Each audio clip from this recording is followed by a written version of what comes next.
Kelompok E, apakah sudah siap untuk share screen? Siap, Pak. Oke. Tunggu sebentar, Pak. Oke. Eh,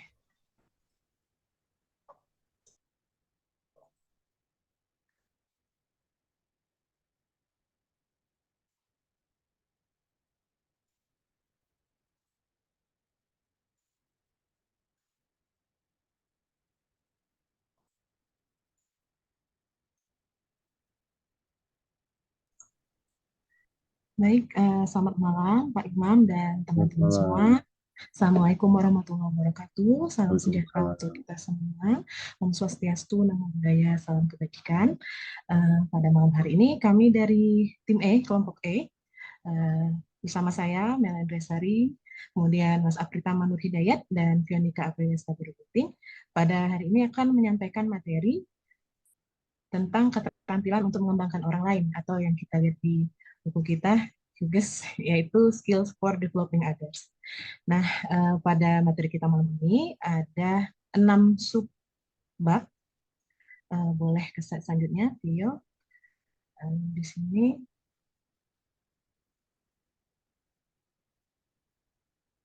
oke, terkait dengan skills for developing others, mulai dari setting goals, providing dan kemudian providing constructive feedback nanti akan disampaikan oleh Mas Pritama. Kemudian team building for work teams dan building high performance teams development model akan disampaikan oleh Fionika, dan juga terakhir delegating and coaching akan disampaikan oleh saya sendiri Melanda Sari. Untuk itu mari kita sampaikan penyampaian, mari kita saksikan bersama penyampaian materi dari Mas Apritama untuk materi pertama. Silakan Mas Apri. Oke, baik. Terima kasih Mbak Mela udah dibuka malam ini.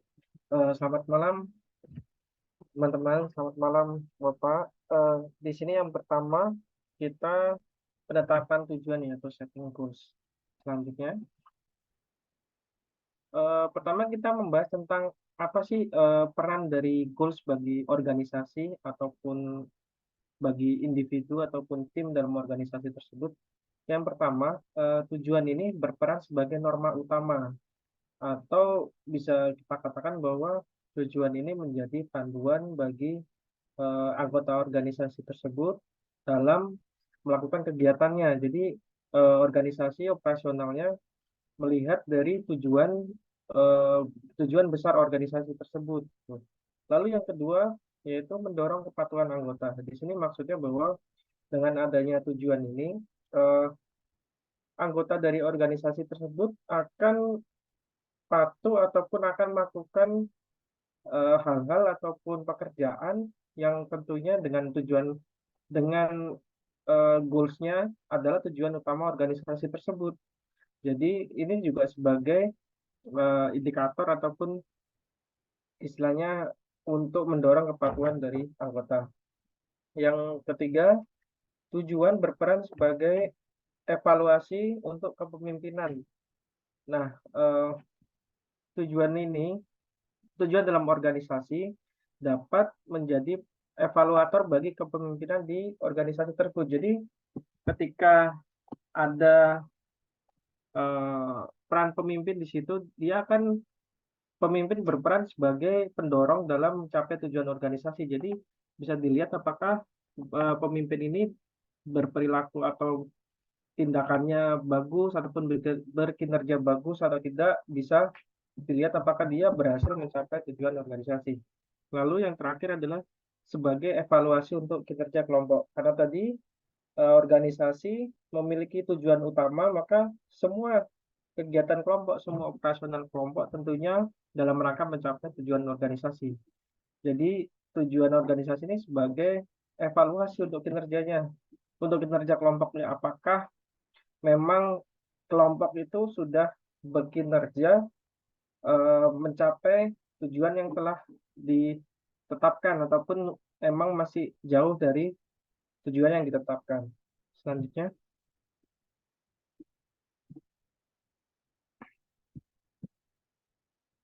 nah mungkin kita udah sering dengar ya kalau di tempat di mata kuliah lain bahwa syarat utama dari ataupun kriteria dari goals ataupun karakteristik dari goal itu mungkin kita sering dengarnya SMART ya, specific, measurable, achievable, lalu PR ya.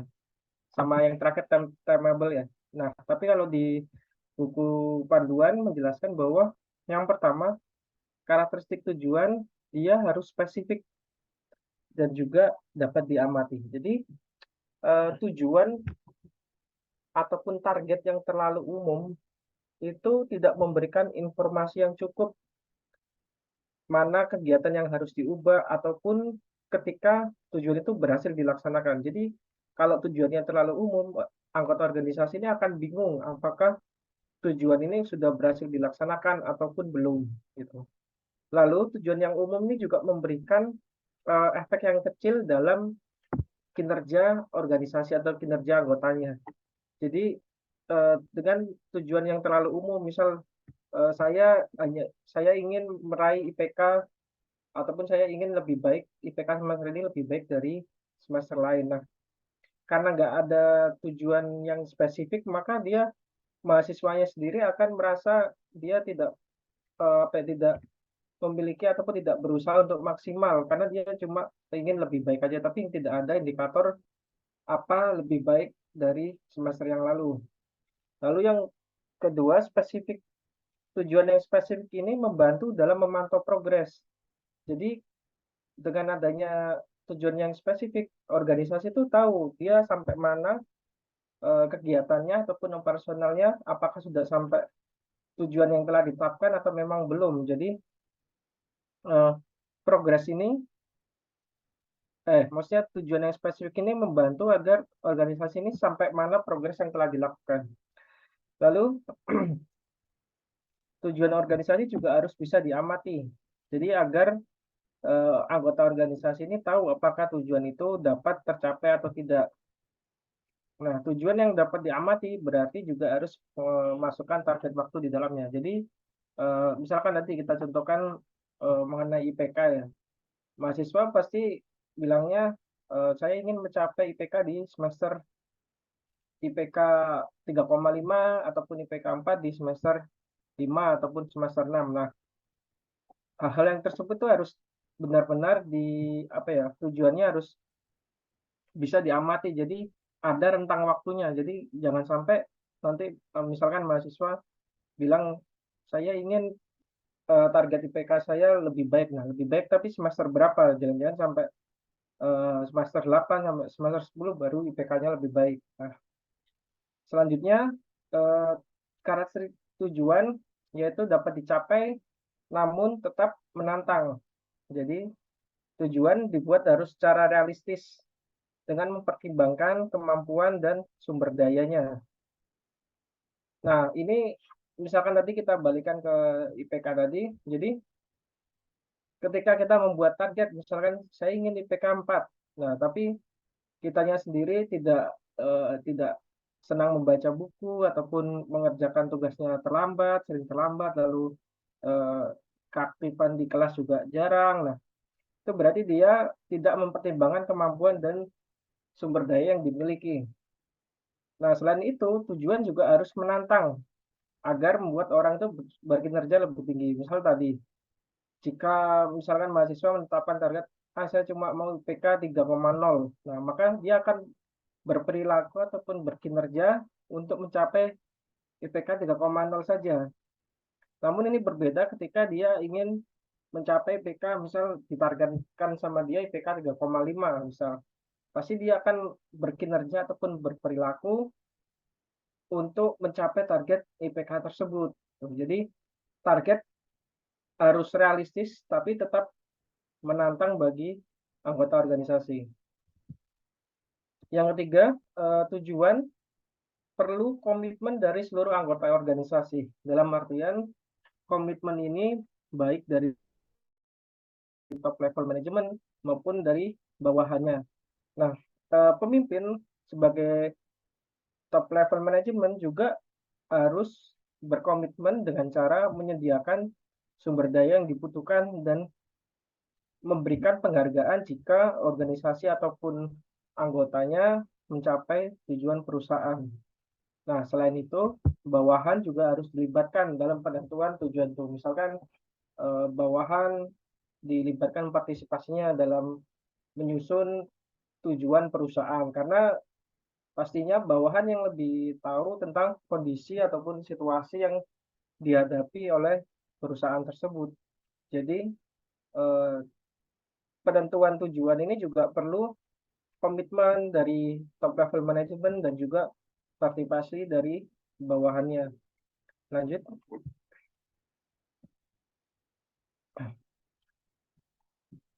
Nah, terakhir untuk tujuan adalah dia butuh umpan balik ataupun feedback.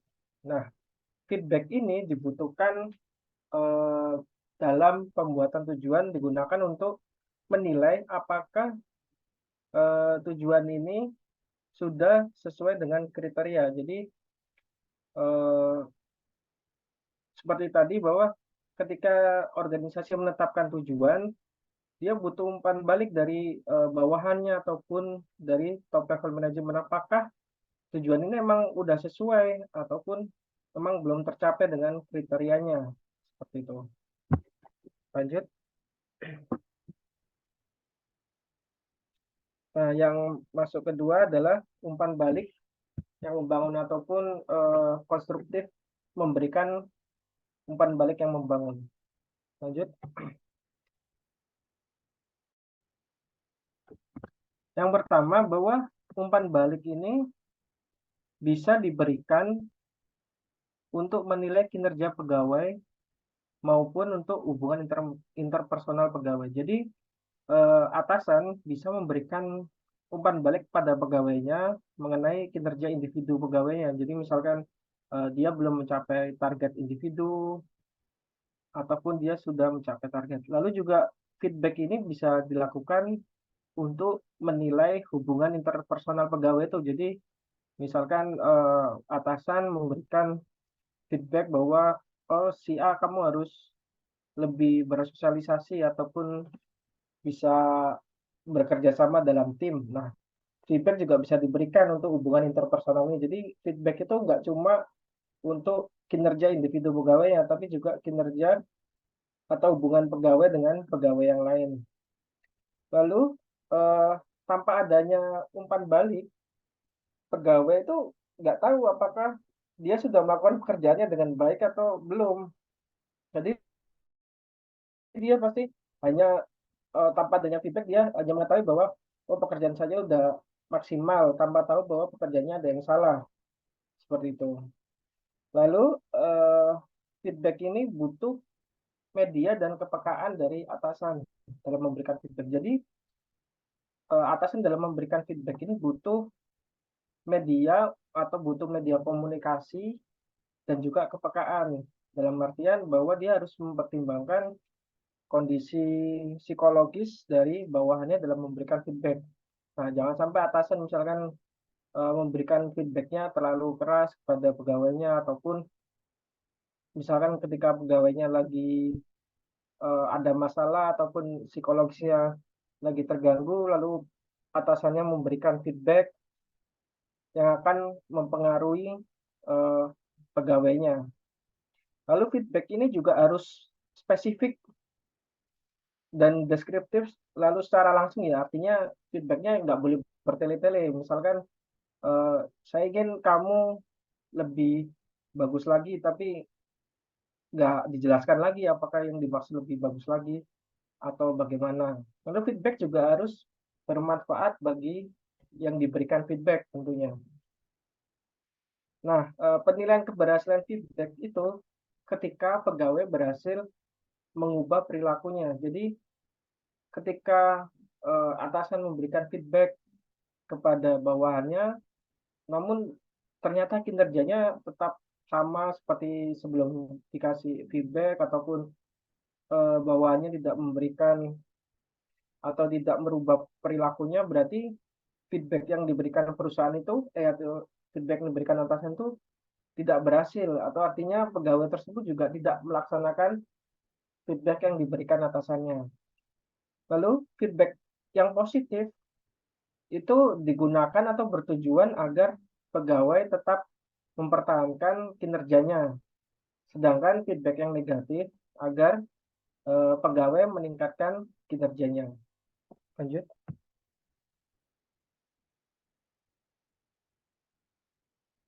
Nah, ini salah satu tips dalam atasan memberikan feedback untuk bawahannya. Yang pertama, be helpful. Jadi, atasan diharapkan bahwa dia eh, dalam memberikan feedback ini juga ikut membantu ataupun mendorong pegawainya untuk berkinerja lebih baik lagi. Jadi jangan sampai dia memberikan feedback cuma asal menyalahkan ataupun dia menjelekkan kinerja dari pegawai tersebut. Jadi paling tidak perusahaan atasan memberikan feedback ini sekaligus juga memberikan bantuan untuk area mana yang emang perlu diperbaiki dari pegawai tersebut.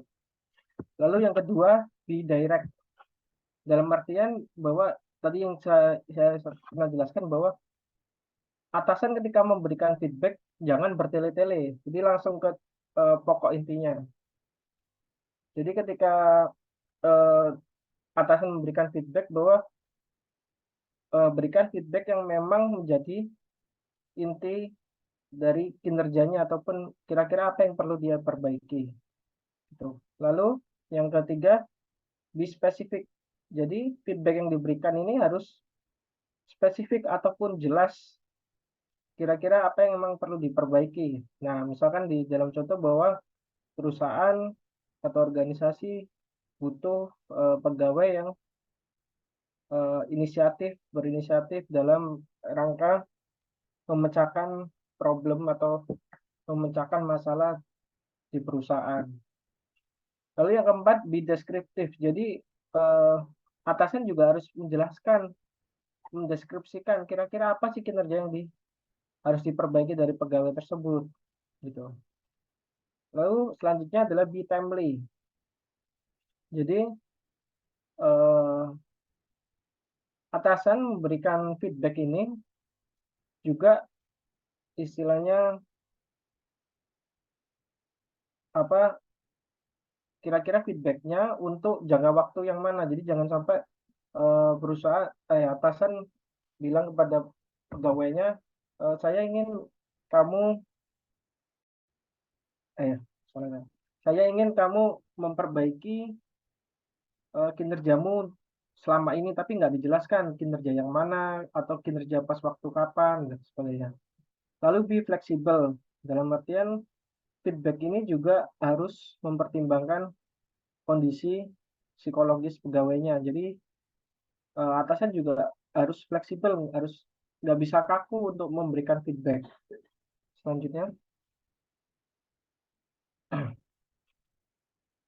halo, selanjutnya. Nah, atasan juga harus memberikan umpan balik positif dan negatif ini secara bersamaan. Jadi jangan sampai atasan cuma memberikan umpan balik positif, nanti dikira pegawainya bahwa dia tidak ada kesalahan dalam kinerjanya ataupun tidak ada kekurangan. Begitupun ketika pegawai hanya diberikan umpan balik yang negatif, dia akan merasa bahwa apa yang dikerjakan selama ini dilihat oleh atasannya ternyata semuanya ada kekurangan ataupun dia tidak bisa melakukan pekerjaan dengan baik. Lalu tipsnya selanjutnya adalah hindari menyalahkan dan memperlakukan. Jadi tujuan umpan balik ini adalah untuk membantu pegawai berkembang dan meningkatkan kinerja. Jadi atasan jangan sampai memberikan feedback yang bertujuan untuk menyalahkan kinerja pegawai dan juga mempermalukan, tapi tanpa adanya dorongan dari atasannya ataupun atasannya tidak memberikan tips ataupun panduan untuk meningkatkan kinerjanya. Baik, selanjutnya akan dijelaskan oleh rekan saya. Terima kasih. Oke, terima kasih. Siapa selanjutnya?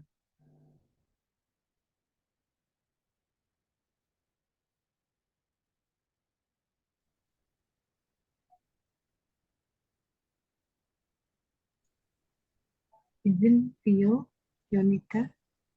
Suaranya belum terdengar.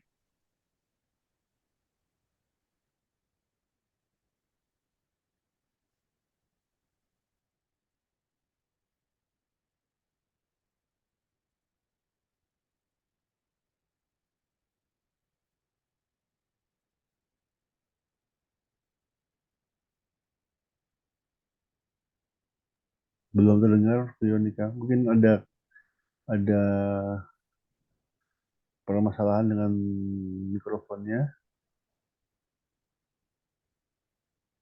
Baik, sebentar Pak, lagi Hmm. dihubungin. Mm-mm.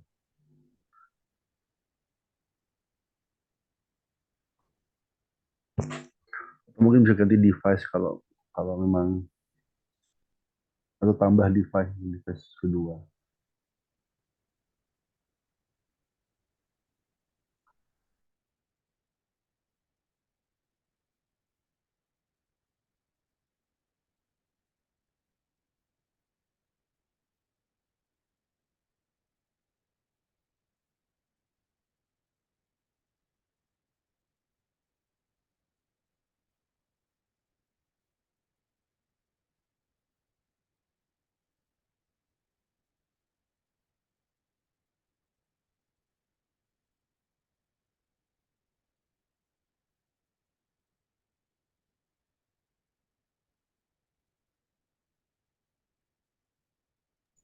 Mohon izin Bapak dan teman-teman, mungkin sementara kami mohon izin menunggu dulu, sementara teman kami sedang menyelesaikan masalah mikrofonnya, sepertinya.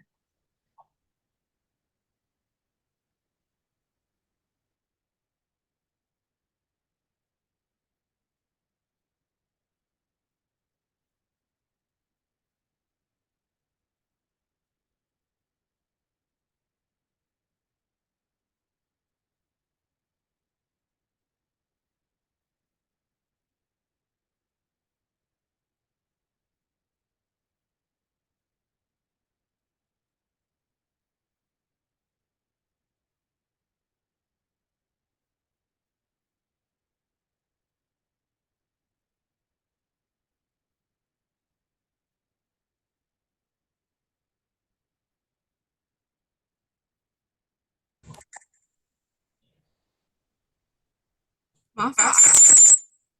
Apakah apakah sudah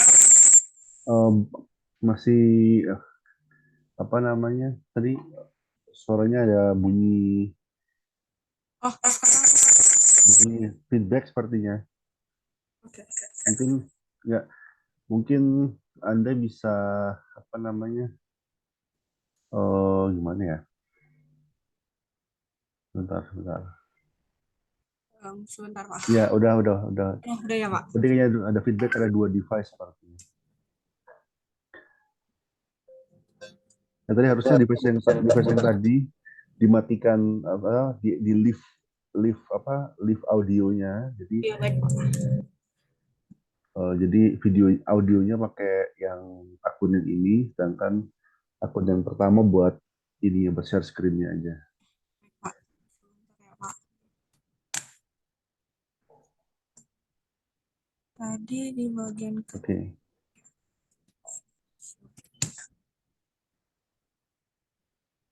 Oke. Maaf sekali lagi, apakah suara saya Oke. sudah terdengar? Ya, terdengar. Ya, baik.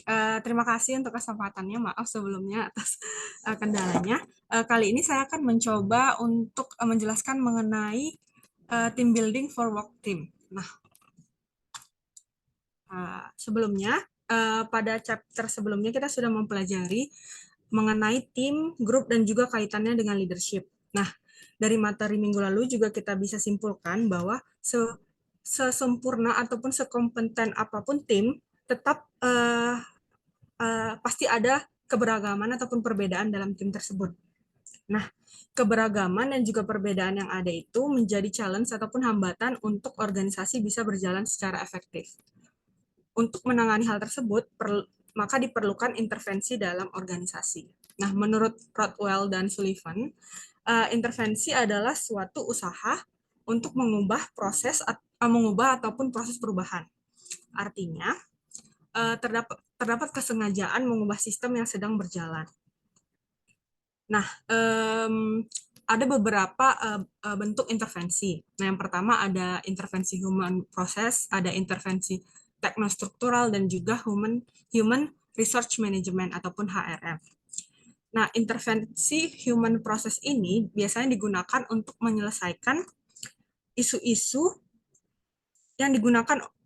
isu-isu yang berkaitan dengan proses sosial yang terjadi antara anggota organisasi, misalnya seperti masalah komunikasi, kemudian ada pengambilan keputusan, kepemimpinan, dan juga dinamika kelompok. Nah, dalam intervensi human process ini ada beberapa teknik yang bisa digunakan. Nah, salah satunya adalah teknik team building. Nah, team building sendiri merupakan serangkaian aktivitas yang terencana yang dapat membantu meningkatkan kinerja dan juga penyelesaian tugas dalam kelompok. Nah, dalam tim building juga terdapat konsultasi dan juga intervensi lain yang berorientasi pada tugas. Tim building sendiri merupakan teknik yang memungkinkan anggota kelompok untuk bekerja sama dan berbagi keterampilan sehingga pekerjaan itu bisa selesai lebih efisien. Nah, sebagian besar teknik yang digunakan untuk membangun tim itu didasarkan pada prinsip-prinsip dinamika kelompok. Namun, jika isu organisasinya hanya terdapat konflik pada 2 orang, tim building ini sebenarnya tidak cocok untuk diterapkan. Nah, dari hasil penelitian, dari 310 perusahaan menyimpulkan bahwa tim building merupakan salah satu bentuk teknik intervensi yang paling terkenal dan secara khusus dapat menghadapi tantangan perubahan organisasi dan menghubungkan isu-isu atau permasalahan untuk membangun sebuah tim dengan program meningkatkan hubungan interpersonal dari anggota kelompok ataupun grup. Nah, kemudian tim building juga dapat meningkatkan produktivitas guna mencapai tujuan organisasi. Nah, namun perlu kita ketahui bahwa intervensi tim building pada level tim ini bisa membantu anggota untuk memahami mengapa mereka kesulitan untuk mencapai tujuan, tapi tidak dapat menghilangkan akar penyebab masalah tim. Maka itu diperlukan evaluasi feedback dari leader maupun anggota tim mengenai masalah-masalah tersebut dan harus dilakukan tindak lanjut yang nyata dan perlu komitmen dari seluruh komponen tim untuk menyelesaikan isu-isu tersebut sehingga akar masalah dapat hilang dan tim dapat bekerja secara lebih efektif. Kemudian kita perlu tahu juga bahwa banyak organisasi melakukan upaya top down untuk memperbaiki masalah mengenai tim building ini. Nah, pada buku panduan kita, hal ini diilustrasikan seperti seseorang sedang membeli mobil bekas. Nah, banyak orang lebih memilih membeli mobil bekas, kemudian mengeluarkan uang untuk memperbaiki mobil tersebut dan berharap mobil tersebut bisa bekerja ataupun bisa berjalan dengan baik. Nah, organisasi itu banyak yang tidak bisa ataupun tidak mau menciptakan lingkungan yang baik untuk menumbuhkan teamwork agar bisa berkembang secara natural. Namun saat timnya sudah mengalami permasalahan ataupun struggle, mereka seringkali mau mengeluarkan banyak sumber daya, baik material maupun manusia, untuk melakukan intervensi seperti tim building dan berharap bisa menyelesaikan masalah. Kemudian, masalah lain adalah seringnya organisasi berkomitmen pada tim kerja dan bersedia mengubah struktur dan sistemnya untuk mendukung, tetapi tidak berkomitmen pada pekerjaan dari bawah ke atas yang diperlukan. Nah, hal ini akan saya coba jelaskan menggunakan bagan pada slide selanjutnya. Nah, biasanya dalam organisasi, kita sering diminta untuk membantu setim kita yang sedang kesusahan. Nah, ataupun yang sedang mengalami masalah. Dalam bagan ini, hal tersebut merupakan intervensi yang berada pada tingkat ketiga, yaitu pada tingkat tim. Nah, intervensi ini biasanya bisa berhasil jika member ataupun anggota dari tim sudah mencapai kestabilan pada tingkatan yang ada di bawahnya, yaitu pada tingkat interpersonal dan juga individual. Nah, jika kedua tingkat tersebut belum dalam keadaan stabil ataupun optimal, maka biasanya team-based intervensi justru sering menyebabkan persaingan, sikap apatis, dan juga penarikan diri. Pada pekerjaan apapun dalam konteks tim, individu atau member dalam tim itu harus terlebih dahulu nyaman dan mengerti diri mereka sendiri. Mereka harus tahu apa yang mereka bawa ke dalam tim dan apa yang mereka butuhkan dari tim tersebut. Anggota tim juga harus tahu kemampuan dan juga apa yang mereka butuhkan dalam tim tersebut. Nah, ketidaktahuan dalam area itu dapat membawa ketakutan dan juga ketidakpercayaan. Nah, setelah mengetahui hal tersebut, anggota tim berada di posisi interpersonal level, di mana mereka harus mengetahui apa yang dimiliki anggota lain dan juga apa yang anggota lain perlukan untuk melakukan pekerjaan mereka. Jadi tidak dapat memahami hal tersebut bisa menyebabkan masalah dalam menghadapi anggota lain. Hal ini menyebabkan interaksi antar member cenderung hati-hati dan juga polite facade. Polite facade maksudnya cuma untuk sopan santun saja, bukan karena mereka saling percaya dan mengerti satu sama lain. Nah, jika kedua tingkatan ini sudah berada dalam keadaan stabil ataupun benar, maka intervensi team building mungkin akan berguna. Namun bukan berarti jika pada tingkatan 1 dan 2 juga belum stabil, intervensi team building ini tidak dapat digunakan. Hanya saja mungkin dibutuhkan effort yang lebih besar daripada usaha yang berbasis tim.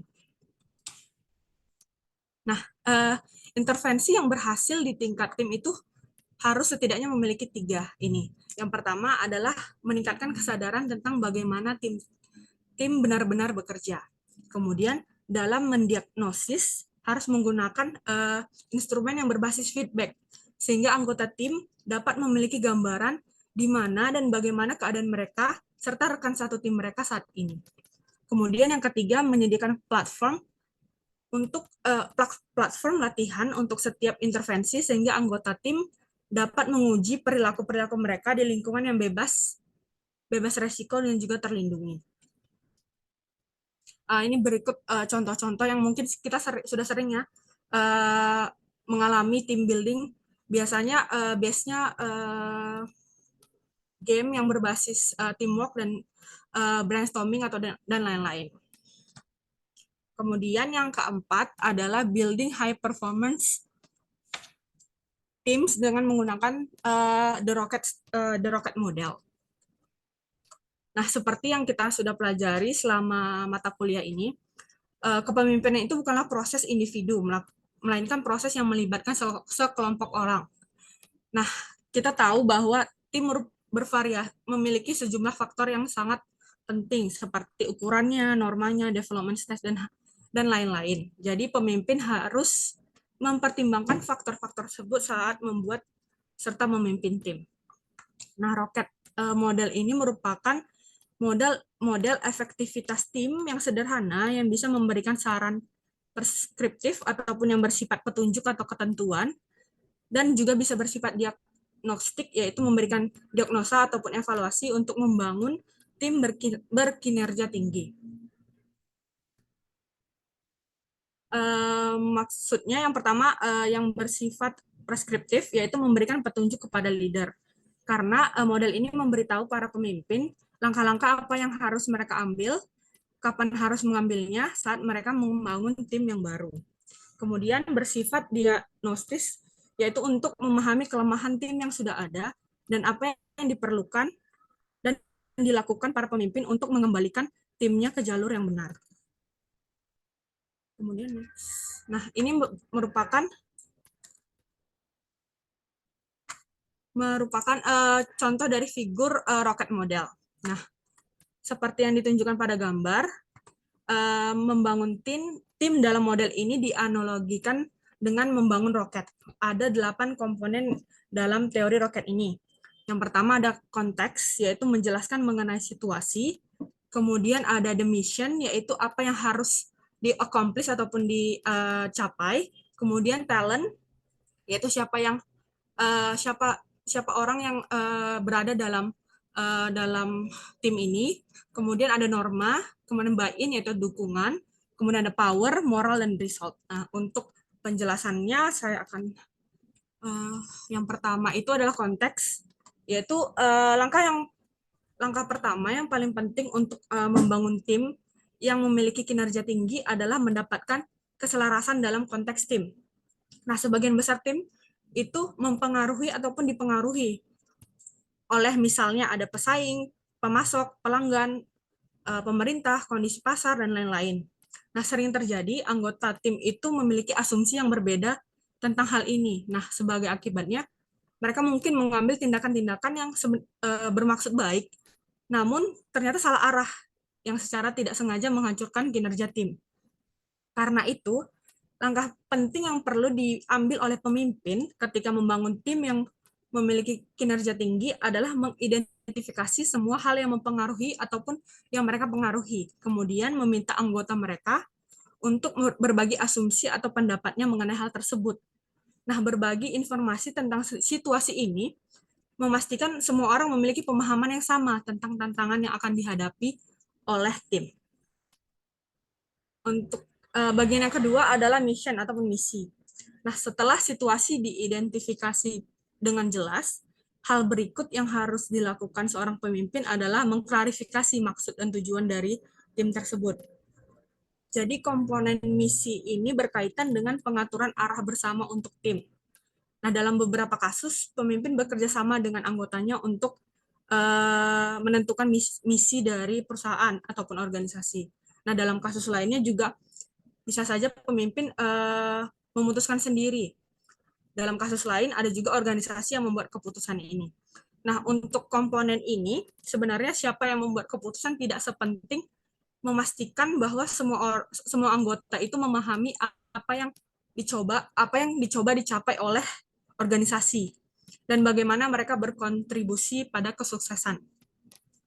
Masalah umum yang mengganggu banyak tim adalah penetapan tujuan yang tidak jelas dan tidak terukur. Seperti yang sudah dijelaskan di bagian sebelumnya. Tujuan tim harus spesifik, terukur, dapat dicapai, realistis, terikat waktu, dan memiliki tolak ukur. Misi juga merupakan komponen terpenting dalam model ini, karena berdampak pada semua komponen lainnya. Misalnya, misi harus bisa menentukan jumlah dan keterampilan apa yang dibutuhkan untuk mencapai hasil. Nah, dalam hal ini mempengaruhi bakat ataupun talent. Kemudian, misi juga menentukan aturan operasi dari tim, yaitu mempengaruhi norma. Kemudian ada peralatan dan anggaran yang dibutuhkan, yaitu power dan lain sebagainya. Kemudian yang ketiga ada talent. Komponen talent atau bakat adalah bagaimana tim bisa menjawab 5 pertanyaan ini dengan tepat. Nah, yang pertama, apakah tim memiliki jumlah orang yang tepat dengan struktur organisasi yang tepat, dengan peran yang tepat, dengan keterampilan yang tepat, dan untuk alasan yang tepat. Tim dengan terlalu banyak ataupun terlalu sedikit orang biasanya memiliki peran yang tidak jelas, dan anggotanya juga kadang tidak memiliki kemampuan yang dibutuhkan untuk mencapai tujuan tim. Dan seringkali tim-tim seperti ini melaporkan skor dari talentnya itu lebih rendah daripada tim yang memiliki jumlah orang yang tepat dengan keterampilan yang tepat pula. Nah, memperjelas dan mendefinisikan peran dan tanggung jawab, kemudian memilih orang yang tepat, dan terus mengembangkan keterampilan diperlukan untuk mencapai tujuan tim adalah tugas kepemimpinan utama dalam komponen talent di model roket ini. Sering terjadi kesalahan yang dialami perusahaan itu karena mengumpulkan sekelompok orang yang tersedia dan mengharapkan mereka berhasil untuk mencapai tujuan, dan tidak memikirkan siapa yang perlu berada di tim dan bagaimana mereka harus diatur, dan tidak memberikan waktu yang cukup untuk mengembangkan keterampilan yang mereka butuhkan. Kemudian ada norma. Setiap anggota tim berada di tempat dan memahami situasinya dengan jelas. Tujuan, peran tim, dan juga pemimpin perlu membahas komponen norma ini. Nah, norma adalah aturan yang mengatur bagaimana tim membuat keputusan, menyelesaikan pekerjaan, dan juga berbagi informasi. Nah, beberapa aspek penting dari norma yang perlu diperhatikan yaitu keputusan yang dibuat tim, cara pengambilan keputusan, kemudian seberapa sering dan berapa lama tim bertemu, dan seterusnya. Semua harus didorong oleh tujuan tim. Kemudian yang ketiga ada buy-in. Nah, hanya karena anggota tim sudah memahami tujuan, peran, aturan tim, tidak berarti mereka akan secara otomatis berkomitmen untuk melakukan dan melaksanakannya. Seringkali anggota tim akan mengangguk saja, setuju dengan tujuan dan aturan tim dalam rapat tim, tetapi kemudian berbalik dan melakukan sesuatu yang sama sekali berbeda dengan tujuan dari tim tersebut. Nah, ini adalah contoh tim yang tidak memiliki buy-in ataupun dukungan. Tim dengan tingkat dukungan yang tinggi memiliki anggota tim yang percaya pada apa yang tim akan coba capai dan akan antusias mengerahkan upaya yang diperlukan untuk menyelesaikan tugas yang diberikan. Nah, ada 3 cara agar pemimpin bisa membangun kepercayaan tim. Yang pertama, dengan mengembangkan visi ataupun tujuan tim yang menarik. Nah, seringkali anggota tim itu menjadi bagian dari sesuatu yang seringkali anggota tim itu ingin menjadi bagian dari sesuatu yang lebih besar dari diri mereka sendiri dan melayani dalam tim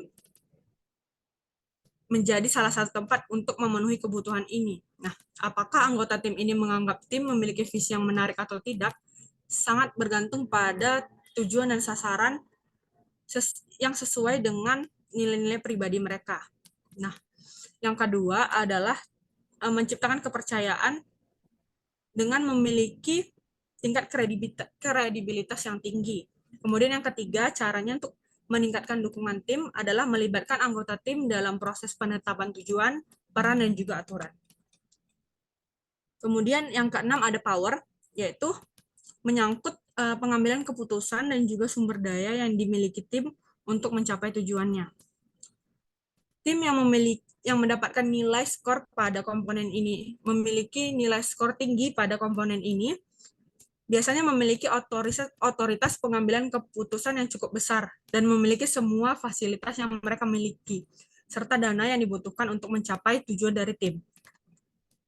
Nah, untuk meningkatkan komponen kekuatan dalam model roket ini, pemimpin pertama-tama perlu menentukan apakah mereka memiliki semua sumber daya pengambilan keputusan yang dibutuhkan untuk mencapai suatu tujuan kelompok. Kemudian ada moral. Jadi hanya karena anggota tim individu memahami apa yang tim coba capai, kemudian mereka berkomitmen untuk mencapai tujuan tim, mereka telah memahami aturan yang digunakan tim untuk menyelesaikan pekerjaan, tidak berarti semua anggota tim itu rukun satu sama lain. Tim yang memiliki nilai komponen moral yang tinggi cenderung menangani konflik interpersonal secara efektif dan memiliki tingkat kohesi yang tinggi. Kemudian result. Nah, saya sudah jelaskan tadi konteks melalui komponen moral dari model roket menggambarkan bagaimana cara membangun tim. Nah, dengan kata lain, komponen-komponen ini memberitahu pemimpin tim apa yang secara khusus perlu mereka lakukan untuk meningkatkan misi tim, norma, dan sebagainya. Nah, komponen hasil ataupun result dari model roket menggambarkan apa yang sebenarnya dicapai oleh tim. Seperti moral, hasil ataupun result ini adalah gejala dari komponen-komponen lain. Tim yang memiliki kinerja tinggi mendapatkan hasil yang lebih tinggi karena mereka telah memperhatikan ketujuh komponen model roket lainnya. Nah, tim yang mencapai hasil suboptimal dalam meningkatkan kinerja mereka dengan berfokus pada komponen bermasalah dari model roket tersebut. Jadi, pemimpin perlu menetapkan tujuan tim yang terdefinisi dengan baik, kemudian membuat rencana aksi yang dapat dijalankan dengan jadwal yang jelas dan pihak yang bertanggung jawab untuk mencapai tujuan ini, dan melakukan tinjauan kemajuan berkala untuk mengidentifikasi pembelajaran utama dan juga merevisi ataupun mengevaluasi rencana mereka sesuai dengan kebutuhan. Kemudian untuk bagian selanjutnya dijelaskan oleh Saudara Mela. Terima kasih. Ya, terima kasih, Vio. Izin selanjutnya saya akan lanjut ke pembahasan kita. Sebelumnya telah dijelaskan bagaimana membangun tim, menghasilkan tim yang pada akhirnya mencapai tujuan dari organisasi itu. Kemudian di 2 subbab terakhir, kita akan membahas bagaimana memberdayakan orang-orang yang ada di dalam timnya. Kita akan bahas delegating dan juga coaching. Di delegating, kita lanjut.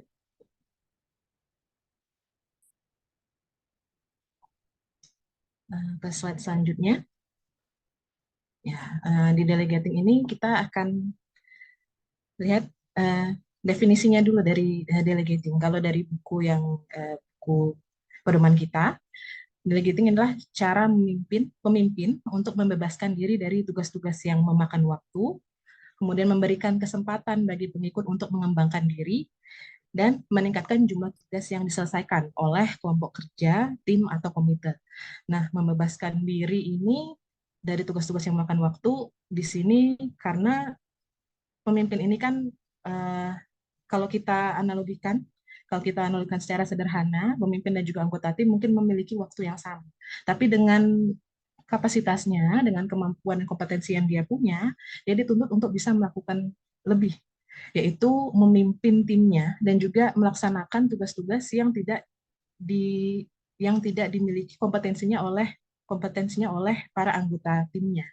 Nah, untuk bisa melakukan hal tersebut, maka pemimpin itu perlu bagaimana caranya bisa mengalokasikan waktunya sehingga tugas itu pada akhirnya dapat dilaksanakan, diselesaikan oleh timnya.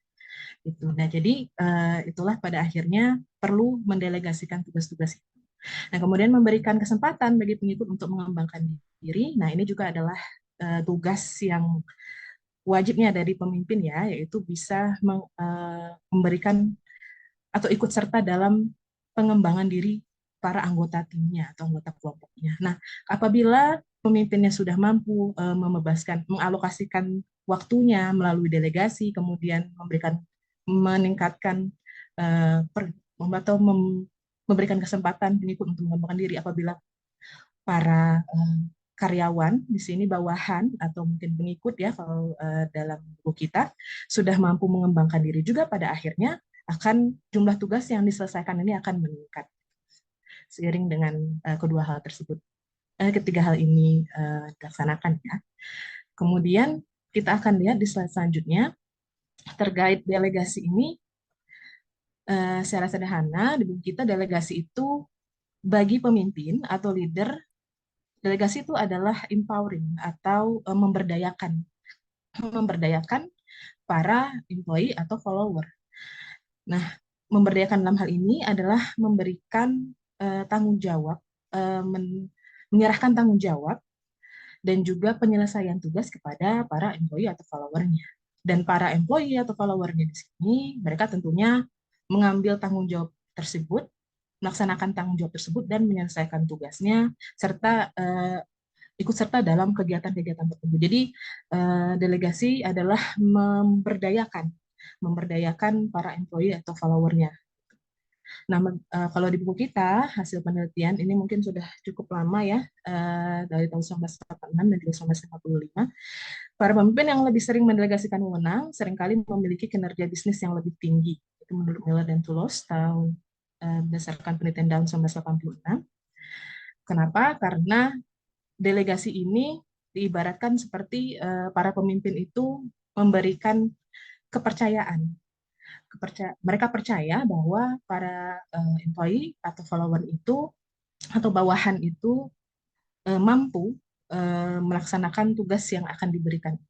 Nah, para karyawan atau para bawahan yang menerima delegasi ini, menerima tugas ini akan merasa bahwa mereka itu dipercayai gitu ya, diberikan kepercayaan sehingga mereka merasa bahwa ini tugas mereka adalah orang yang bagian yang penting dari tim sehingga pada akhirnya akan meningkatkan kepuasan mereka. Kalau misalnya kita pernah pelajari tentang teori motivasi dan juga hygiene, di situ salah satu dari yang bisa meningkatkan motivasi dan juga berujung pada kepuasan tentunya adalah ketika para karyawan itu diberikan kepercayaan untuk memegang atau melaksanakan tugas tertentu gitu ya.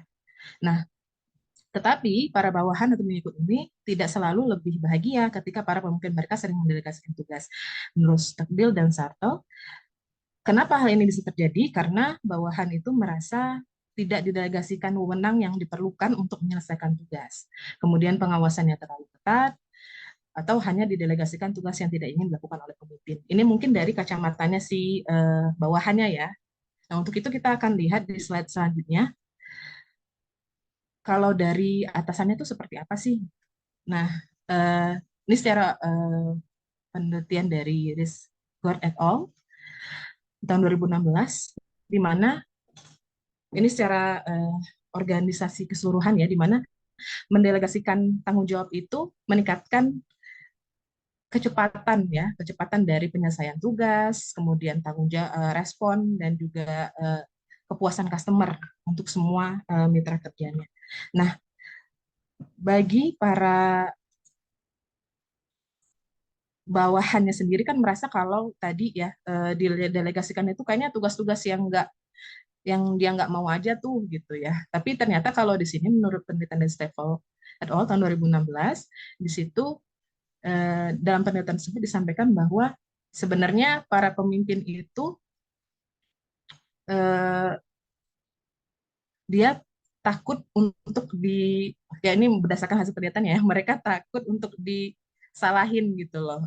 Kemudian mereka juga takut untuk bertanggung jawab sama sesuatu yang apa mereka mungkin eh, kurang eh, kurang memahami atau kurang mereka inginkan gitu ya, sehingga untuk secara istilahnya pada akhirnya delegasi itu menjadi menarik karena bisa membebankan atau dioper aja nih rasa salah dan juga eh, tanggung jawab ini ke orang lain aja kira-kira gitu. Nah, untuk menjawab sebenarnya kan delegasi ini penting karena tadi si pemimpinnya juga perlu untuk mengalokasikan waktunya secara efisien, kemudian perlu sebagai sarana untuk pengembangan para anggota timnya. Sebenarnya gimana sih caranya supaya delegasi ini bisa berjalan, delegating ini bisa berjalan dengan efektif. Nah, untuk itu Harold L. Taylor kalau di buku kita eh, menyampaikan beberapa hal yang terkait dengan delegasi ini. Pertama, beliau menyampaikan tentang bagaimana mengapa delegating ini penting, kemudian alasan apa saja yang biasanya di alasan apa saja yang biasanya mendasari para pemimpin itu untuk pada akhirnya menghindar dari mendelegasikan tugas, kemudian prinsip apa saja yang bisa dilakukan untuk mencapai delegasi yang efektif. Untuk itu kita masuk ke pembahasan pertama, kenapa sih why delegating is important. Di slide selanjutnya, nah ini ada 3 alasannya ya kalau di buku kita kenapa delegating itu penting. Nah, ya, pertama, ya sebagaimana disampaikan di definisinya delegasi ini ya teman-teman, membebaskan pemimpin untuk kemudian bisa melaksanakan aktivitas yang lain gitu ya. Jadi karena ya ini ya waktunya pemimpin itu juga terbatas. Kalau waktunya sama dengan para anggota timnya, mereka punya tanggung jawab yang lebih besar. Kemudian kompetensinya kan berbeda, sehingga mereka perlu melaksanakan sesuatu atau melaksanakan tugas yang di luar dari kompetensi para bawahannya ya, sehingga ini yang menyebabkan mereka harus pinter-pinter nih bagi waktu gitu ya, membagi sumber daya yang tim itu punya termasuk diri mereka. Nah, inilah pada akhirnya mendelegasikan itu penting gitu ya. Kemudian delegation develops followers. Nah, melalui delegasi ini para anggota tim itu yang didelegasikan tugas itu diberi kesempatan untuk bisa berinisiasi, memecahkan masalah, berinovasi, melaksanakan administrasi dan juga pengambilan keputusan. Jadi baik untuk perkembangan mereka juga yang nantinya akan kita bahas juga di materi terkait coaching. Kemudian yang ketiga, delegation strengthens the organization. Nah, di sini seperti tadi disampaikan ya, kalau mendelegasikan berarti kan memberdayakan, mempercayakan tanggung jawab kepada seseorang. Berarti pemimpin ini kan istilahnya wajahnya dari organisasi juga gitu ya. Ketika pemimpin itu mempercayakan kepada para bawahan ya berarti bawahan melihat bahwa secara umum organisasi itu percaya sama dia gitu ya. Jadi percaya bahwa dia bisa mengemban tugas gitu. Jadi itu akan membuat para bawahan yang didelegasikan tugas ini memberikan sinyal bahwa kami puas terhadap organisasi akan membuat para bawahan ini lebih engagementnya ke organisasi bisa meningkat gitu ya, kira-kira seperti itu sehingga pada akhirnya menguatkan organisasinya. Kemudian kita akan bahas kenapa para pemimpin pada akhirnya menghindar tidak mau mendelegasikan tugas. Di slide selanjutnya alasan-alasannya gitu, ini ada 5 ya teman-teman. Pertama, takes too much time. Ya, untuk tugas-tugas yang baru, ya pasti pemimpin perlu ngajarin lagi ya, menjelaskan lagi. Mungkin akan lebih butuh waktu yang banyak, karena kalau kita bisa lihat di sini kan, pemimpin itu mempunyai anggota-anggota tim yang mereka itu sebenarnya mungkin ada yang potensial untuk bisa menyelesaikan tugas tertentu, tapi belum kelihatan.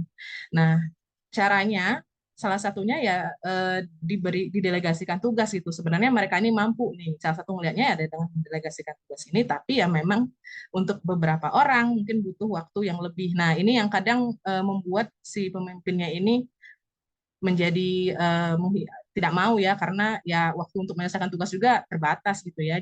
Jadi pada akhirnya ya udahlah saya aja gitu ya. Jadi nggak mau delegasikan. Kemudian yang kedua, delegation is key. Ya, karena mendelegasikan berarti mempercayakan gitu ya, memberikan tanggung jawab atas kemudian yang dipertaruhkan juga reputasi si pemimpin yang mendelegasikan ini gitu ya, karena dia percaya, dalam artian dia juga udah mempercayai si bawahannya ini ya, bahwa melalui keterampilan dan juga kinerja orang itu mampu untuk bisa menyelesaikan tugas itu gitu ya. Dan kalau pada akhirnya tidak berhasil, ya balik lagi ya, reputasinya pemimpin yang mempercayakan itu ya pada akhirnya dipertaruhkan. Kemudian yang ketiga, the job will not be done as well. Di sini ya balik lagi ya, mungkin seperti yang pertama ya, masih kurang yakin karena ya pemimpin ini kan sejatinya mereka yang tahu kompetensi para pegawainya itu atau bawahannya itu seperti apa ya. Jadi ketika mereka merasa oh ini kompetensinya belum belum mampu untuk melaksanakan tugas ini, ya nggak usah deh gitu ya, baik saya aja gitu yang ngerjain semua gitu ya, tugas-tugas tertentu maksudnya. Nah di sini karena ketidakyakinan ini akhirnya ya nggak mau delegasikan. Kemudian yang keempat, the task is desirable one, ya untuk ya mungkin kita juga sempat pernah ngerasain ya, mungkin beberapa tugas yang mungkin istilahnya prestis, mungkin lebih banyak dilihat orang, mungkin lebih bisa mengangkat reputasinya dari si pemimpin ini, mungkin pemimpin lebih pengen ya buat saya aja lah gitu ya, biar saya aja yang tampil gitu. Kadang ya itu tidak menurut kemungkinan untuk terjadi juga. Kemudian yang terakhir, others are already too busy. Nah ini biasa nih kalau misalnya di musim-musimnya tugas lagi numpuk-numpuknya gitu ya, biasanya kalau saya sih biasanya di akhir tahun nih. Jadi ada tugas lain dari atasan. Nah misalnya kalau kasih saya kemudian dapat tugas lagi dari kasub, nah itu biasanya akan segan untuk ngasih lagi ke kami nih para bawahan, karena kami udah kadung banyak tugas gitu ya, jadi akhirnya ya numpuk, ya nggak tega gitu ya mereka ngasih tugas lagi ke kami yang lagi numpuk-numpuknya nih tugasnya, rasa bersalah kira-kira gitu. Nah, kemudian gimana nih caranya, karena delegasi ini kan penting. Gimana caranya biar bisa efektif gitu, karena mau nggak mau harus dilakukan di delegasi. Nah, ini ada 6 nih prinsipnya ya, teman-teman kalau kita lihat di buku kita. Nah, yang pertama adalah decide what to delegate. Nah, ini yang pertama dan kedua, decide what to delegate and decide whom to delegate to. Nah, ini dua yang penting banget ya kalau saya lihat di sini. Jadi apa yang mau kita delegasikan sama siapa yang mau kita delegasikan itu penting banget dalam tahap ini gitu ya. Yang pertama, saya pemimpinnya, dalam hal ini dia harus identifikasi nih tugas-tugas timnya nih apa aja. Sementara ini udah efisien nggak dilakukan, udah sesuai sama kira-kira alokasi waktunya yang dikasih itu berlebihan atau enggak, kira-kira gitu ya. Kalau kamu dikasih kira-kira nih diselipin tugas lagi nih masih bisa nggak gitu ya. Nah, itu harus pemimpin tuh harus bisa ngelihat itu. Kemudian nanti diselipin tugas yang baru gitu ya. Kemudian didelegasikan tugas yang baru. Kemudian siapa yang harus didelegasikan yang kayak prinsip yang kedua. Jadi kalau tadi saya sempat singgung juga, kan sebenarnya dalam tim itu banyak yang potensial, tapi karena ada yang mungkin lebih nyala nih ya, lebih lebih kelihatan gitu ya, atau lebih ngomong kalau di tim, jadi biasanya tuh jadi sasaran nih, jadi sasaran dikasihin tugas mulu gitu ya. Nah di sini nih bisa jadi backfire kalau misalnya nanti pada akhirnya ya dia juga bakal kewalahan gitu ya karena melaksanakan tugas yang dibebanin selain tugas yang ya karena tadi ya karena dia paling bersinar mungkin. Nah, makanya di sini si pemimpin juga perlu nih lihat potensi yang lain supaya bisa sama-sama semua gerak sama-sama supaya tugasnya tadi ya balik lagi lebih lebih bisa mengerjakan lebih banyak tugas. Kemudian yang ketiga yang juga penting adalah make assignment clear and specific. Clear and specific, clear untuk pandangan si yang mau didelegasiin gitu ya.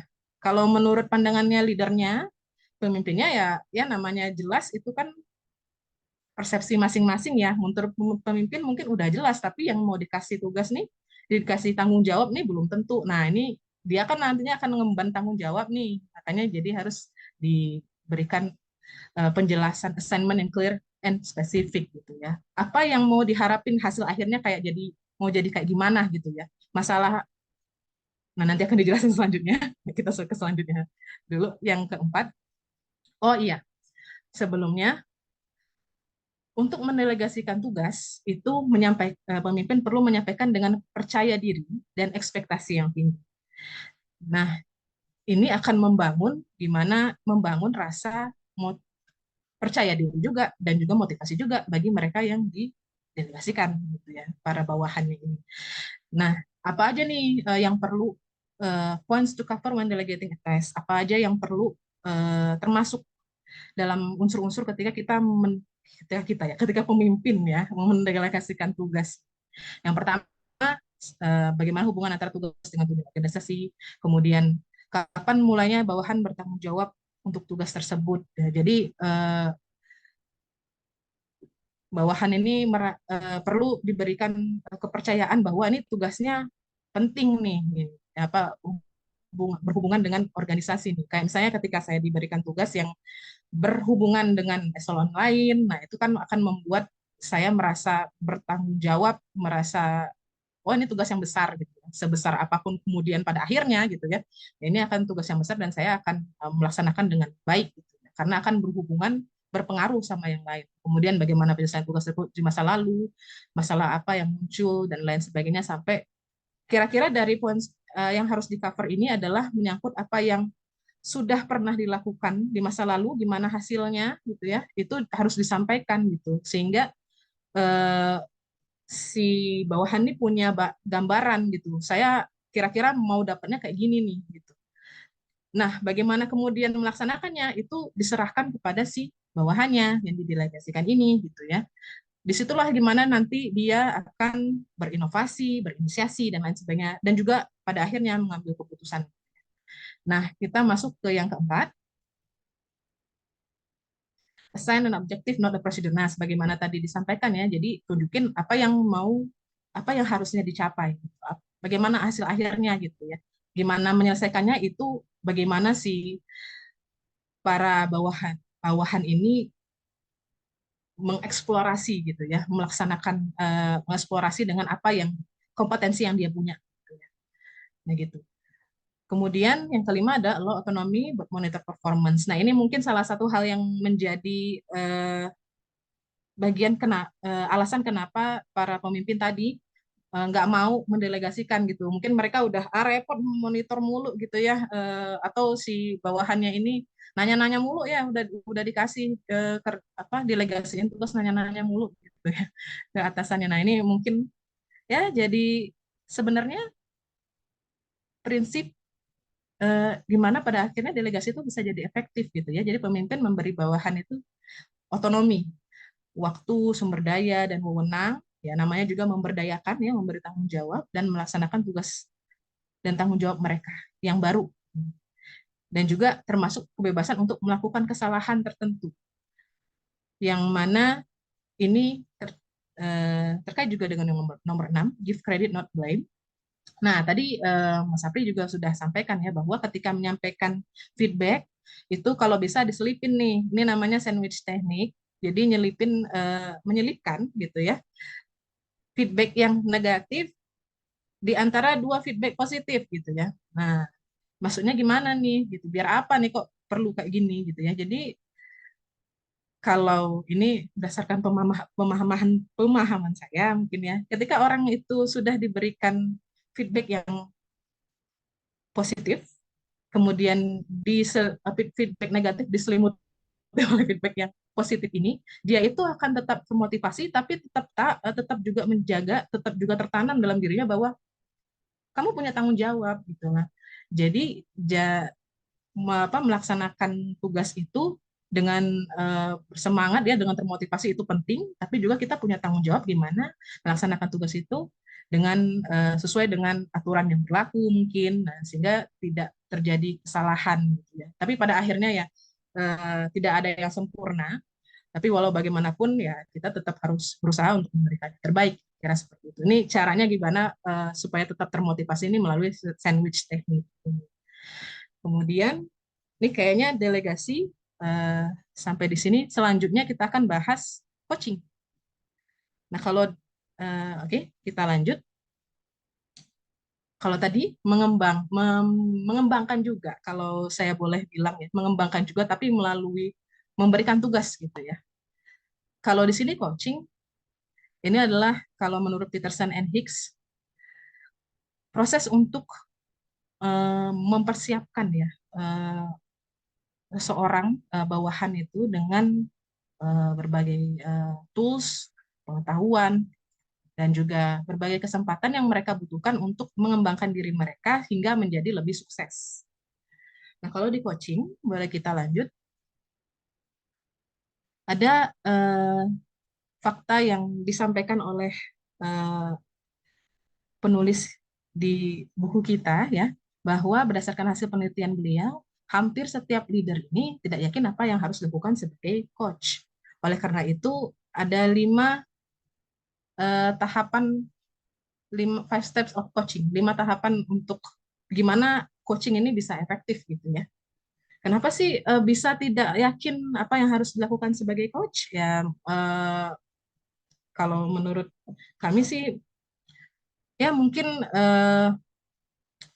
para pemimpin ini mungkin pada masih bingung dengan dinamika organisasinya mungkin, sehingga pada akhirnya masih ketika berhadapan dengan bawahannya untuk melakukan coaching ini mereka masih agak bingung apa yang harus dilakukan.